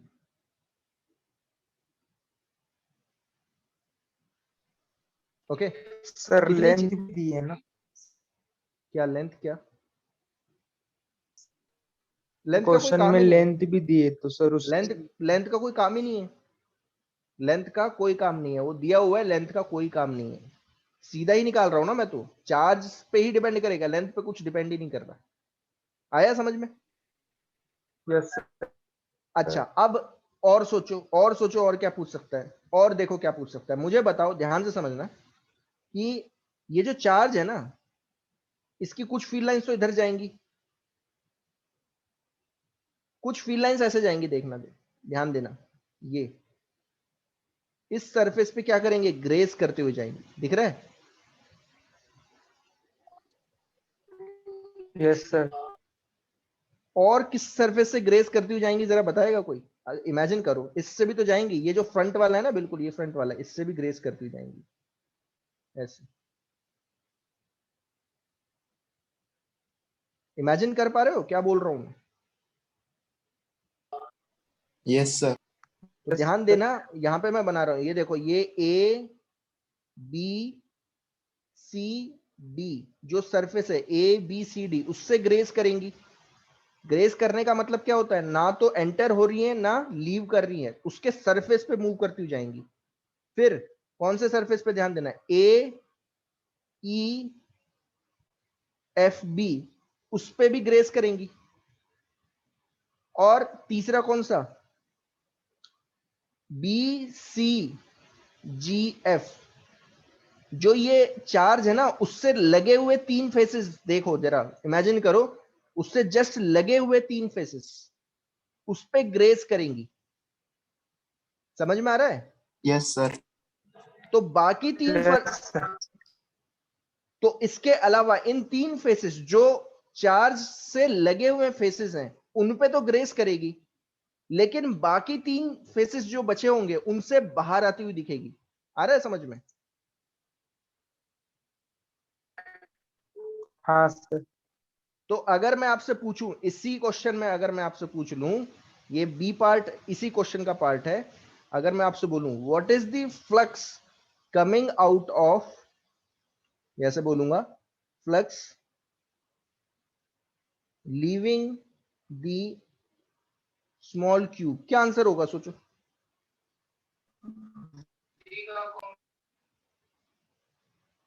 कौन कौन से सरफेस है यहां बना रहा हूं देखो, ताकि ग्रीन कलर से समझ में आ जाए। ग्रीन कलर से बना रहा हूं, ये कौन कौन से फेसेस की बात चल रही है। देखो, इससे फ्लक्स आता हुआ दिखेगा आपको, ये वाला बाहर आते हुए दिखेगा, फिर इससे पास बाहर आते हुए दिखेगा ये वाला फ्लक्स, इस सरफेस से बाहर आते हुए दिखेगा, और इस सरफेस से बाहर आता हुआ दिखेगा। ये 3 फेसेस से बाहर आता हुआ दिखेगा। बाकी जो 3 है उसमें ग्रेस करता हुआ दिखेगा। ऐसा लगेगा कि यार ना तो बाहर आ रहा है ना अंदर जा रहा है, ग्रेस कर रहा है। ठीक है, तो जो क्यूब है, इस छोटे से क्यूब से कितना फ्लक्स पास होगा, तो वो क्या होगा बताओ, कितना आंसर होगा सोचो? एक क्यू फेस से अपॉन कितना, 8 एप्सिलॉन। हाँ, एक फेस से कितना पास हो रहा था, तो मैंने आपको बताया था कितना पास हो रहा था, Q/24 एप्सिलॉन नॉट। तो 3 से कितना होगा, सिमेट्री है ना, 3 से इंटू कर दो, क्या आएगा आंसर, Q/8 एप्सिलॉन नॉट। आया समझ में? प्लीज बताओ जरा, ये चीज समझ में आई है सबको?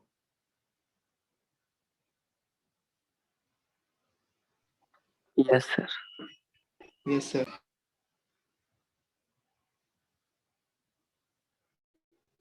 और क्या पूछेगा, देखो एक और चीज बताता हूं अभी, और क्या पूछेगा।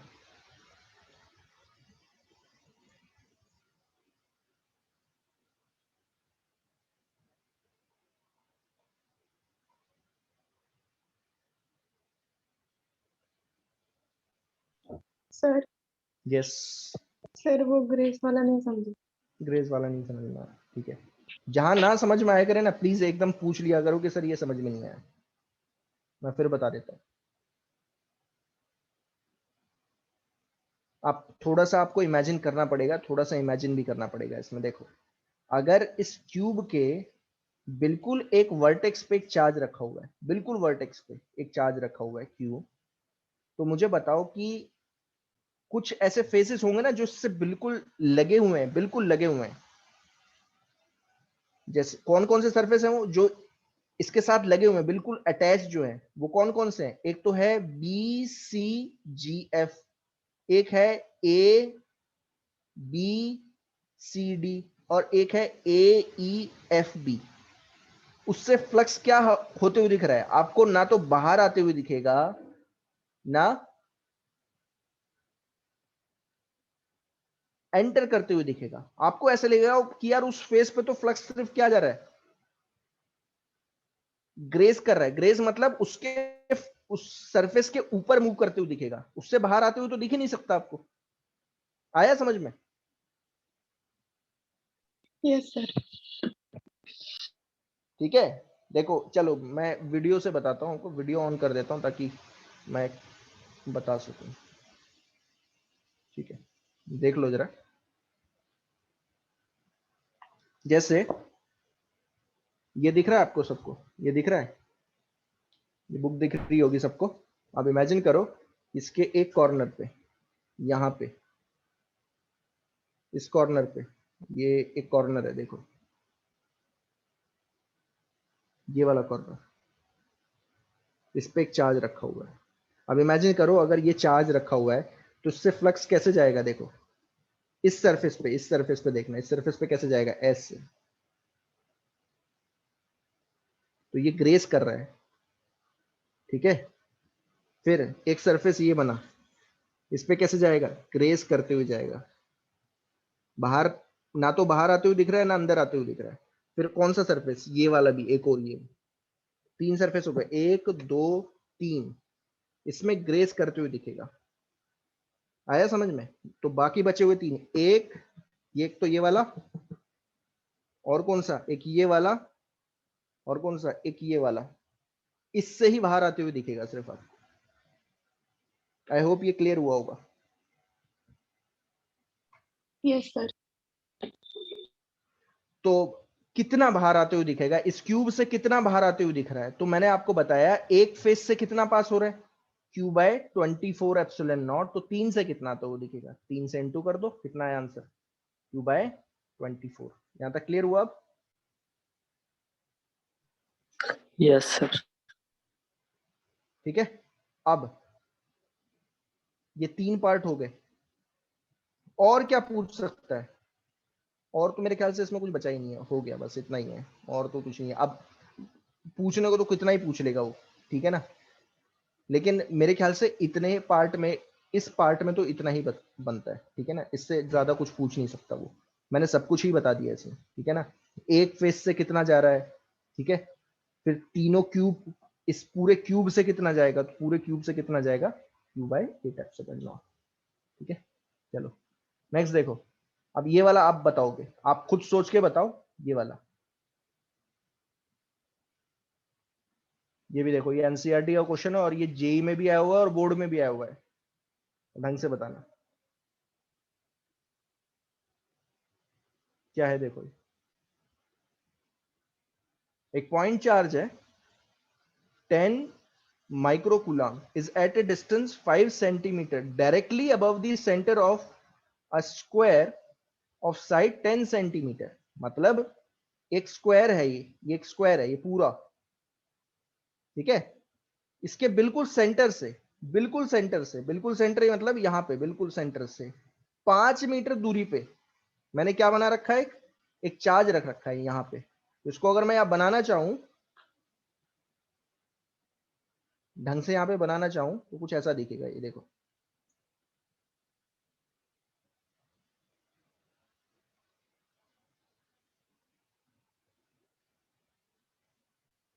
यहां पे रखा हुआ है चार्ज, ये 10 सेंटीमीटर है,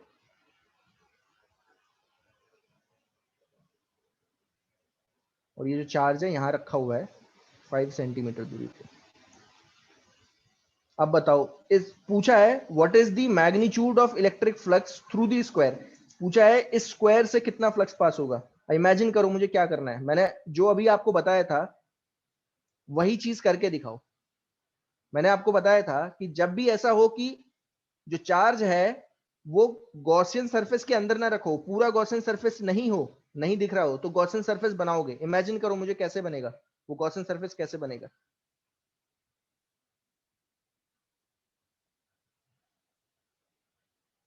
हाँ, 10 सेंटीमीटर हाइट का एक क्यूब बना लो। देखो अगर क्यूब बना लोगे, अगर 10 सेंटीमीटर हाइट का, तो आपको पता चलता है कि ये जो चार्ज है इस क्यूब के बिल्कुल सेंटर पे रखा होगा। देखो कर पा रहे हो इमेजिन? Yes sir. तो आप बताओ एक फेस, ये तो एक फेस हो गया ना, बस कितना फास्ट पास हो रहा है, अभी तो बताया था कितना था, क्यूब बाय एप्सिलॉन नॉट। ये तो क्यूब से पास होगा, पूरे क्यूब से, उसको क्या करना, 6 से डिवाइड कर देना, आंसर आ गया आपका। कितना आ रहा है बताओ, क्यू बाय 6 एप्सिलॉन नॉट। अब क्यू की वैल्यू पता है, क्यू कितना है, 10 माइक्रोकूलम, तो 10 इंटू 10 टू पावर -6, यहाँ पे ध्यान देना, ये जो 10 सेंटीमीटर और 5 सेंटीमीटर इसका कोई रोल ही नहीं है, फालतू में कंफ्यूज होने के लिए दिया हुआ है। Divided by 6 epsilon not 8.85 10⁻⁻12। Please ये जरा कैलकुलेट करके बताओ कितना आ रहा है।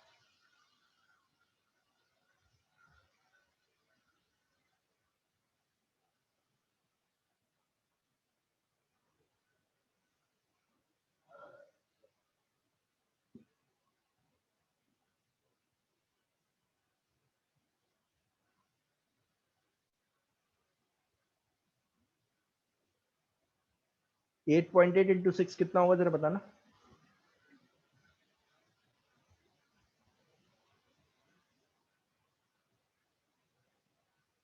यस बताएगा कोई कितना आ रहा है सॉल्व करके? 3.1। पूरा सॉल्व करके कितना आ रहा है ये? 53 आएगा नीचे सर। 53 आ रहा है, ठीक है। तो 53 को 100 को 53 से डिवाइड करोगे तो ये आएगा लगभग मेरे ख्याल से 1.8 के करीब आ रहा है। Yes sir. ठीक है, तो 1.8 into 10⁻5 newton metre square per unit coulomb.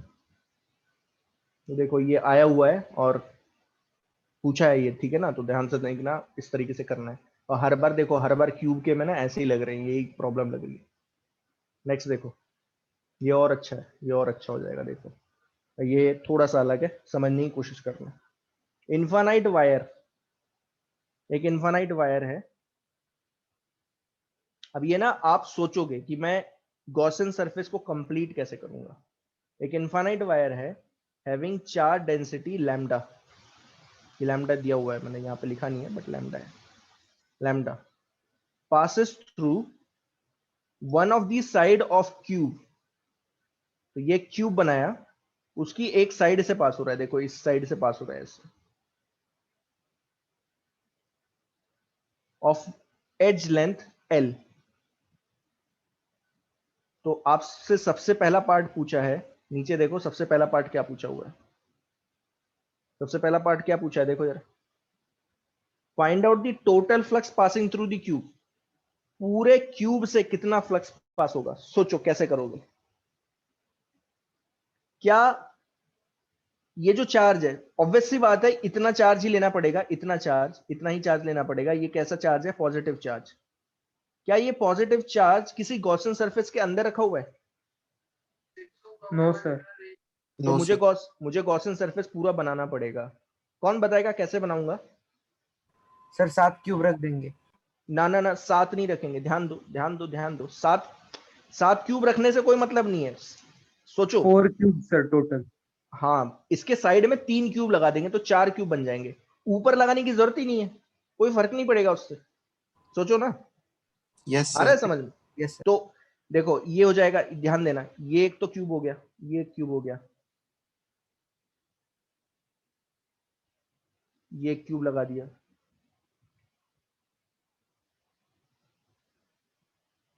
लेकिन अभी भी पूरा कंप्लीट नहीं है, तो मैंने ऐसे सोचा कि क्यों ना 2 और साइड में लगा दूं। तो 2 और साइड में लगाऊंगा तो कुछ ऐसा हो जाएगा, देखो क्यूबॉइड। हाँ, एक क्यूबॉइड बन गया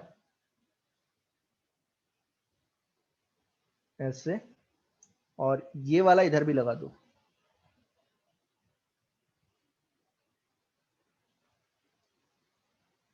अब ये देखो थोड़ा अजीब सा बन चुका है, लेकिन समझ लोगे तो, अगर थोड़ा सा इमेजिन करोगे तो पता चलेगा कि ये जो रॉड है ना, ये जो रॉड है, इतनी रॉड, सिर्फ इतनी रॉड, ये वाली रॉड, ध्यान देना, ये 4 क्यूब के बीच में रखी हुई है बिल्कुल।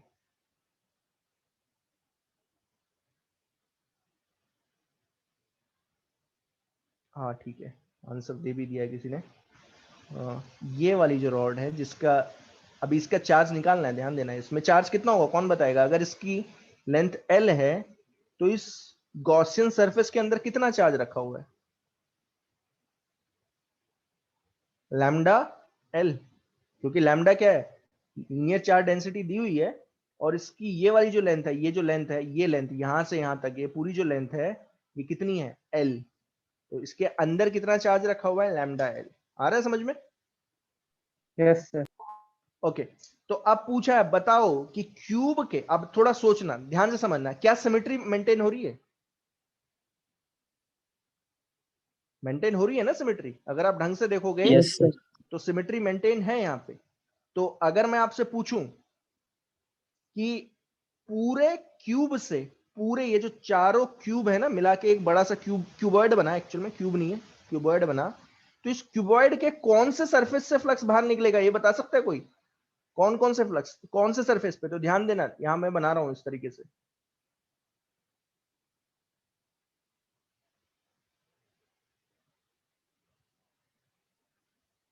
इससे बाहर आता हुआ दिखेगा आपको, देखो यहां बनाने की कोशिश कर रहा हूं ताकि समझ पाओ।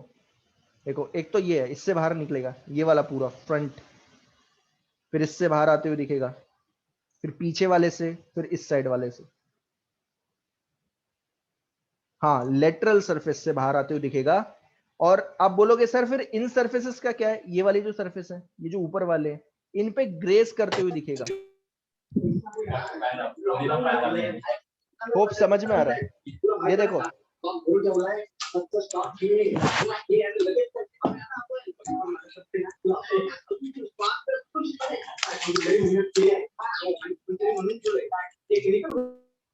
यस यहां देखो, मैं एक बार दिखा देता हूं, बेटर ये है। वीडियो दिख रहा है सबको?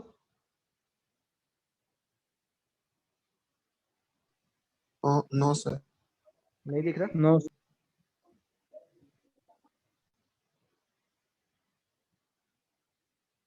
ये बुक दिख रही है आपको सबको? Yes Yes, sir sir.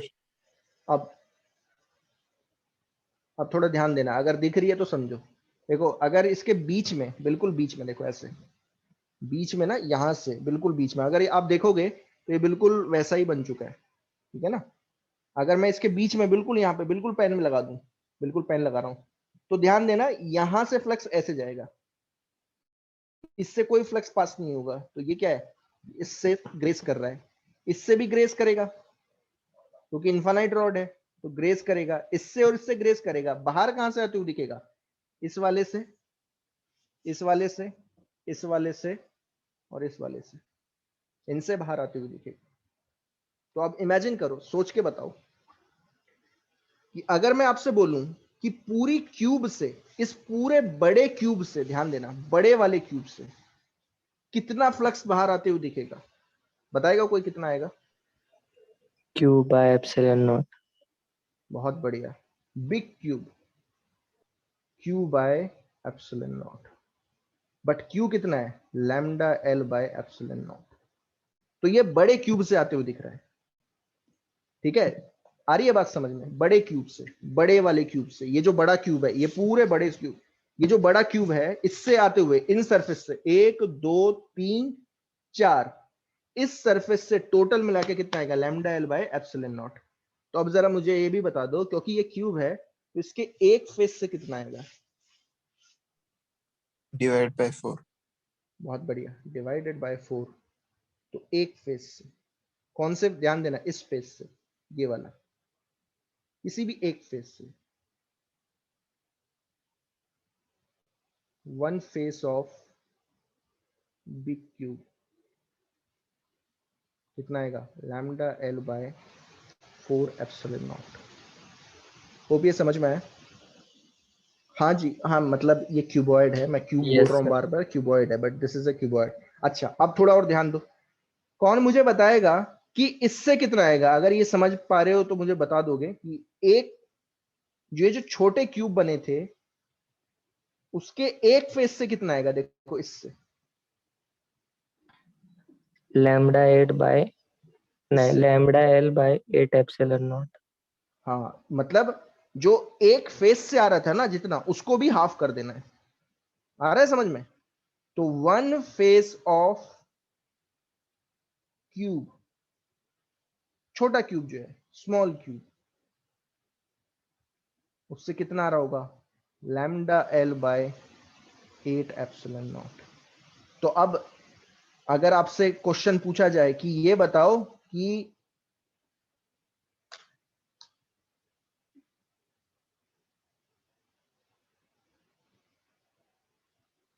ये बताओ, सेकेंड पार्ट में पूछ रहा हूं, यही फर्स्ट पार्ट क्या है? What is the total flux passing through the cube, तो क्यूब से कितना जाएगा, कौन सा क्यूब? एक्चुअल में आंसर तो ये इससे निकालना है ना, ये तो मैंने सब बनाया है, तामझाम बनाया ताकि मैं समझ पाऊं क्वेश्चन को। हाँ तो देखो अब ध्यान देना, समझो। अब फिर यहां पे फिर वही बात आती है कि देखो एक तो ये इससे, इस वाले से, इस वाले से, इस वाले से और इस वाले फेस से, कौन बताएगा इन फेस से क्या होगा? फील्ड लाइंस क्या होंगी? ग्रेस करती हुई दिखाई देंगी। आया समझ में? Yes sir. मतलब यहाँ पे कितने सरफेस हैं जिससे 4 सरफेस ऐसे बने? देखो फिर बता रहा हूँ, यहाँ पे देखो, ये कुछ ऐसा है कि आपने यहाँ चार्ज रखा हुआ है, तो ग्रेस करती हुई किससे दिखेंगी? तो इससे ग्रेस करती हुई देखेंगी। देखना ऐसे, ऐसे जाएंगी, ऐसे, इससे ग्रेस कर रही हैं, फिर इससे भी ग्रेस करेंगी ऐसे, Yes. फिर इससे भी ग्रेस करेंगी ऐसे, और फिर नीचे वाले से भी ग्रेस करेंगी ऐसे। तो निकलती हुई कहां से दिख रही है? एक तो यहां से और एक इससे। आया समझ में? Yes sir. देखो धीरे धीरे समझा रहा हूं ताकि समझ पाओ। आपको सिर्फ और सिर्फ फील्ड लाइंस एक तो इस सरफेस से और एक इस सरफेस से बाहर आती हुई दिखेंगी। तो आंसर क्या है? Total flux passing through the cube. तो क्या होगा? एक से कितनी निकल रही थी? ये स्मॉल क्यूब की बात चल रही है, एक से कितनी निकल रही थी? अभी तो बताया था ऊपर, कितना था? Lambda L by lambda L 8 bye epsilon not. Lambda L by 8 epsilon not, उसे 2 से इंटू कर दो बस, और कुछ नहीं है। कितना आया? Lambda L by 4 epsilon not. तो सी नहीं है, ए आंसर है, ध्यान देना। ये पहला आया। आया समझ में? Yes, sir. Yes sir. Second बताओ। Flux passing through the surface in contact with the wire. 0। अभी बताया कितना होगा? 0। 0. हाँ, क्योंकि मैंने आपको बताया कि जो सरफेस वायर से सटे हुए हैं उनसे फ्लक्स पास ही नहीं हो सकता, उनसे ग्रेस करेगा, तो फ्लक्स पास नहीं हो रहा है। 0 आंसर है। ठीक है, 0। And last, find out the flux passing through surface not in contact with the wire. तो मतलब किससे पूछा है? जो ग्रीन और जो मैंने बनाया ना, ग्रीन और ये रेड वाला बनाया, तो उससे कितना पास आउट होता है? एक से कितना पास आउट होता है? Lambda L by 8 epsilon. Lambda L by 8 epsilon. I hope clear होगा। यस। सर वो बड़े क्यूब वाले में से कौन से सरफेस एरिया से पास होगा वो नहीं मतलब खुद। अच्छा, बड़े वाले जो क्यूब है उससे किससे पास होगा? तो देखो देखो, बड़े वाले में ध्यान देना, ये मैंने डायग्राम बनाया था। बड़े वाला ये है, ये क्यूबॉइड बनाया, ठीक है ना, क्यूबॉइड है ये। यहाँ बिल्कुल सेंटर पे जो है ये रॉड लगी हुई है, तो किससे पास होगा? इससे तो पास नहीं हो सकता, इससे तो ग्रेस करेगा ऐसे। Yes sir. इससे पास होगा? इससे भी पास नहीं होगा, ग्रेस होगा। तो पास किससे होगा? इससे। इससे बाहर आते हुए निकलेगा, इससे बाहर आते हुए निकलेगा, इससे बाहर आते हुए निकलेगा और इससे बाहर आते हुए निकलेगा। यस सर समझ। ओके, ये है। देखो अब ये अच्छा क्वेश्चन था, अगर समझ में आया तो बहुत अच्छा क्वेश्चन है। नेक्स्ट देखो, ये देखो ये वाला। नेक्स्ट बताओ, देखो सोचो। Uniformly charge and infinite long wire. एक यूनिफॉर्मली चार्ज्ड वायर है, ध्यान देना, जिसका लैम्डा लीनियर चार्ज डेंसिटी है। ठीक है, ये लैम्डा है। is placed at a normal distance y from point O। तो इससे ये नॉर्मल डिस्टेंस पे रखा हुआ है ये y। Consider a sphere of radius r। तो ये रेडियस r है।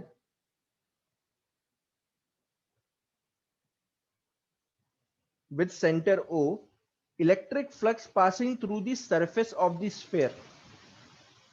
कितना फ्लक्स स्फेयर के सरफेस से बाहर आता हुआ दिखेगा? अब मुझे बताओ, जरा सोच के बताओ, क्या इसमें गॉसियन सरफेस बनाने की जरूरत है?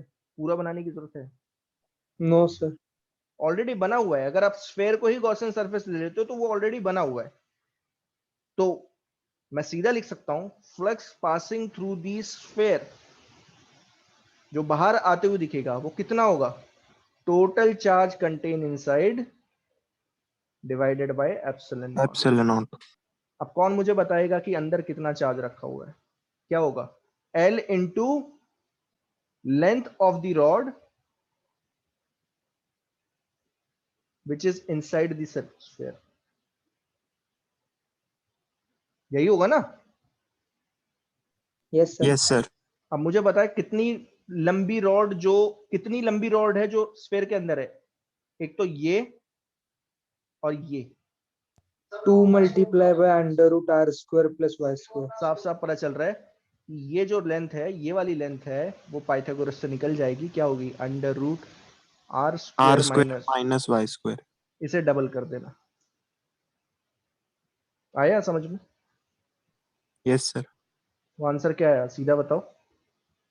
Flux C. Passing through sphere, वो दिख रहा है आपको, lambda into 2 under root R square minus Y square divided by epsilon naught. ये 2 नहीं है, वो हटा दे रहा हूं। ये आंसर है आपका। समझ में आ गया? Yes sir. Yes, sir. चलो ये बताओ जरा, ये अगर ये समझ पा रहे हो ये डायरेक्टली बताओ। अगर ये वाला बता दोगे तो आपको समझ में आ जाएगा। अब क्या है, अगर आप ढंग से देखोगे तो इसमें कैलकुलेशन करके नहीं दिखानी, आप खुद बताओगे। सोचो, इमेजिन करो क्या क्या आंसर हो सकता है।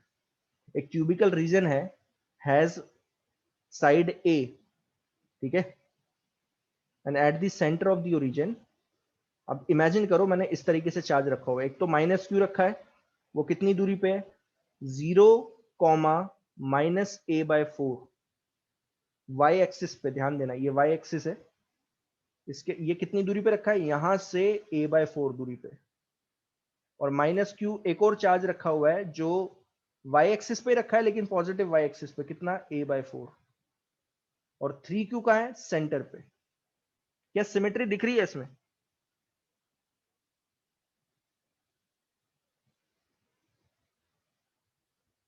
Yes, is some kind of symmetry is present?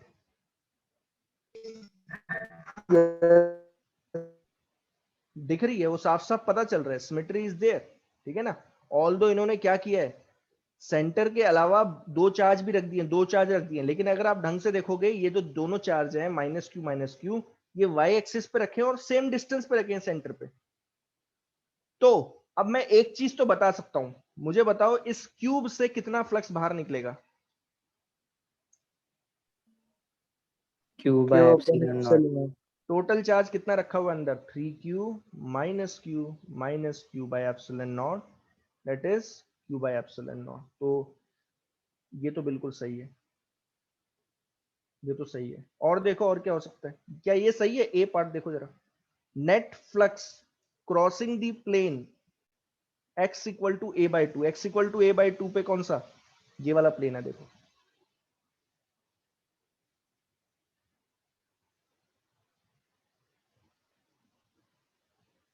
is equal to net flux crossing the surface at minus a by 2। पीछे वाला, आगे वाला x एक्सिस पे और पीछे वाला, क्या इससे जो फ्लक्स पास होगा वो सेम होगा?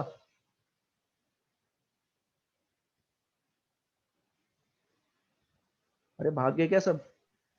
सर यस, सर वो 3Q चार्ज क्यूब के सेंटर में है क्या?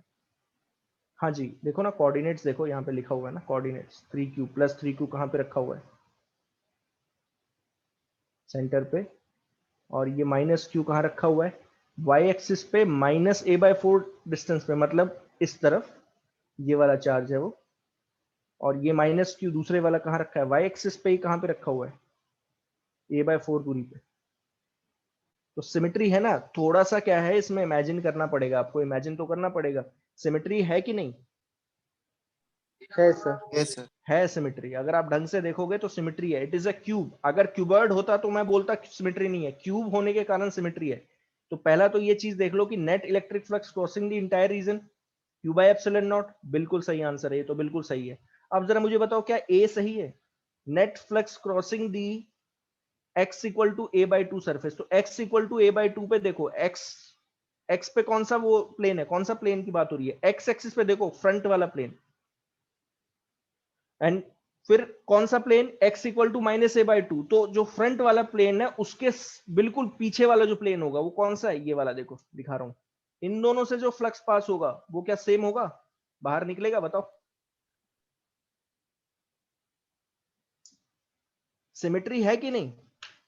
Yes, sir. Yes sir. तो सिमेट्री है तो मैं एक चीज तो बता सकता हूं, ध्यान देना, एक चीज मैं आपको बता सकता हूं, बल्कि देखो मैं डायरेक्टली बता देता हूं। इमेजिन करो मैं 4 सरफेसेस बता रहा हूं, एक तो ऊपर वाला एस, फिर एक पीछे वाला,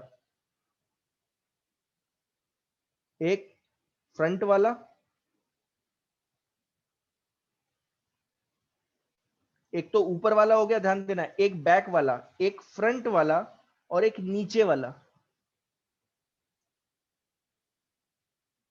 आ रहा है समझ में? Yes, sir. Yes sir. S1 and S3 ये क्या है? प्लेन ऑन एक्स एक्सिस, ध्यान देना। और S2 S4 ये कौन से हैं? Plane on ZX. Z axis. क्योंकि अगर आप इस क्यूब को देखोगे तो आपको पता चलेगा कि अगर आप S1 पे खड़े हो जाओ, S3 पे खड़े हो जाओ, S2 पे खड़े हो जाओ और S4 पे खड़े हो जाओ, तो आप क्या बोलोगे? यार मुझे तो चार्ज कन्फिग्रेशन में कोई चेंज ही नहीं नजर आ रहा, मुझे तो वैसे ही चार्ज दिखाई दे रहे हैं कि दो चार्ज कहां रखे हुए हैं? Y एक्सिस पे और बीच में एक चार्ज रखा हुआ है। इमेजिन कर पा रहे हो? यस। Yes sir. तो मैं एक चीज तो बता सकता हूं, सीधा बता सकता हूं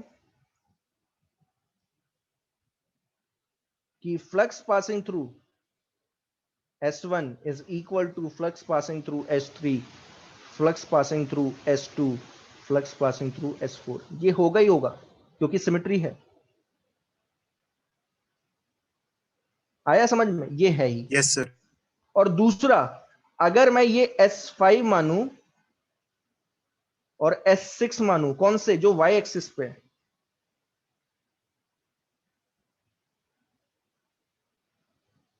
तो इनकी एक अलग सिमेट्री होगी, इनकी एक अलग सिमेट्री है, ध्यान देना, इनकी एक अलग सिमेट्री है। तो मैं ये बोल सकता हूं 5 से जो फ्लक्स पास होगा वही 6 से फ्लक्स पास होगा। लेकिन ध्यान देना, जो फ्लक्स 5 से पास होगा वो 6 से तो होगा, लेकिन जो 5 से पास हो रहा है वो S1 से पास नहीं होगा। ध्यान से समझ में आ रहा है ये? Yes, sir. क्यों? क्योंकि S1 S2 S3 S4 पे खड़े होकर जो सिमेट्री नजर आ रही है वो सिमेट्री 5 और 6 पे जो खड़े आ रहे हैं उनके इक्वल नहीं है। 5 और 6 पे जो सिमेट्री नजर आ रही है वो अलग है, थोड़ी सी अलग है। समझ में आ रहा है कि नहीं? Yes, sir. तो क्या ए सही है? The net flux crossing the plane a by 2 is equal to net flux crossing the plane minus a by 2, तो बिल्कुल सही है। अब बताओ बी सही है क्या? Yes, sir. बिल्कुल सही है। Net flux crossing the plane y equal to a by 2 is equal to net flux crossing the plane y equal to minus a by 2, तो ये बिल्कुल सही है, ये भी सही है। सी तो सही था, डी सही है क्या? No Yes, sir. सर। देखो देखो देखो, net flux crossing the plane at z equal to a by 2 is equal to net yes sir. Flux, तो ये भी तो सही है।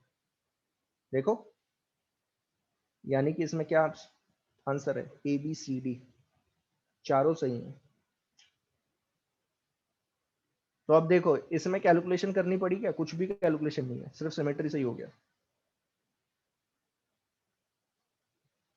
आया समझ में? Yes sir. ये आया हुआ क्वेश्चन है, जेई का क्वेश्चन है, कुछ नहीं था, लॉजिकल क्वेश्चन था बस, और कुछ नहीं।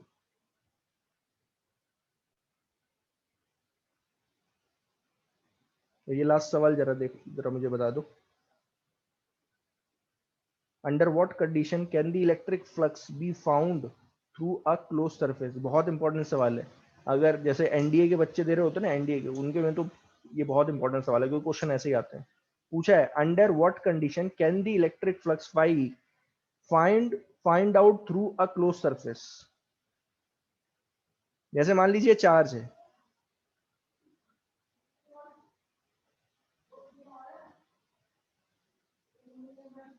फ्लक्स पासिंग थ्रू S1, कौन मुझे बताएगा कैसे निकालेंगे? यही तो तरीका है।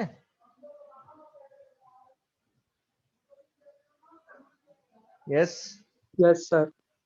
ऐसे तो निकालेंगे। एक छोटा सा एरिया लेंगे, छोटा सा एरिया लेंगे, वहां पे इलेक्ट्रिक फील्ड देखेंगे, जैसे ये चार्ज है तो रेडियली आउटवर्ड है।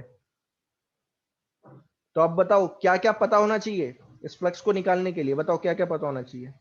टोटल चार्ज इनसाइड नहीं, सरफेस। देखो इस फ्लक्स को निकालने, इससे निकालने के लिए इलेक्ट्रिक फील्ड समझने के लिए। इलेक्ट्रिक फील्ड पता होनी चाहिए।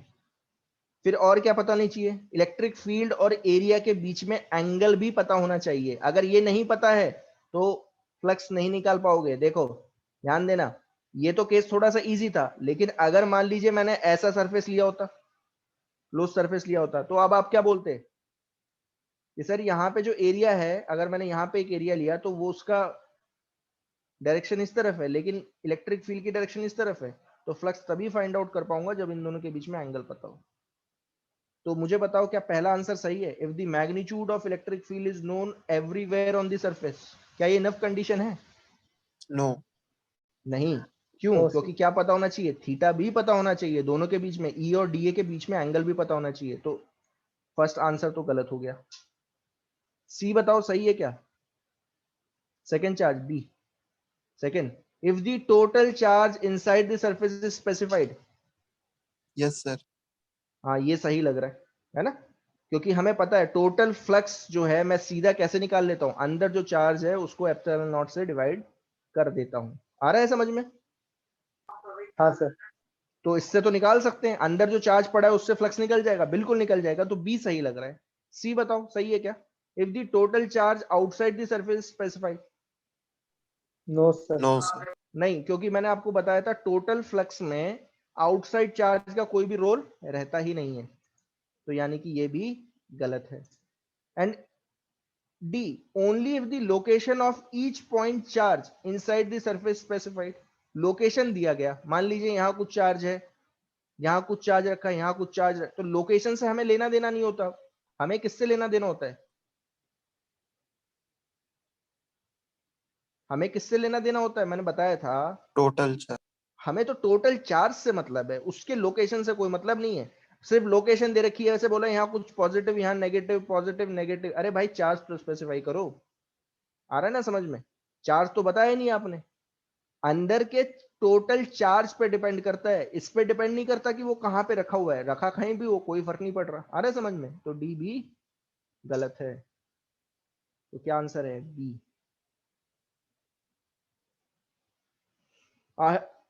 ये समझ में आए आज जो मैंने प्रॉब्लम्स करवाई हैं? Yes sir. तो यस सर। आज के लिए काफी है।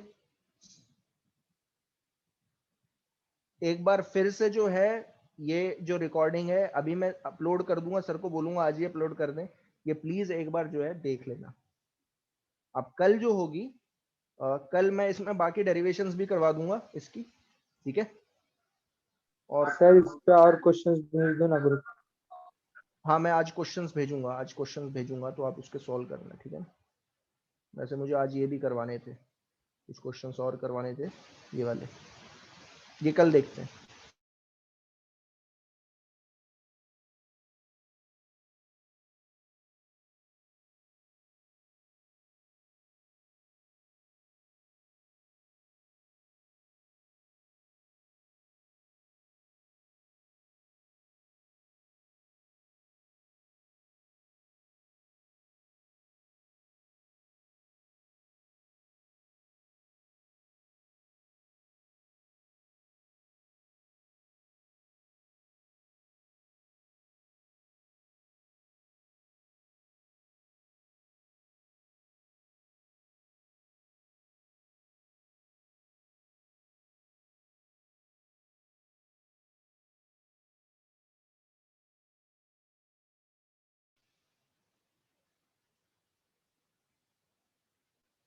Okay, thank you.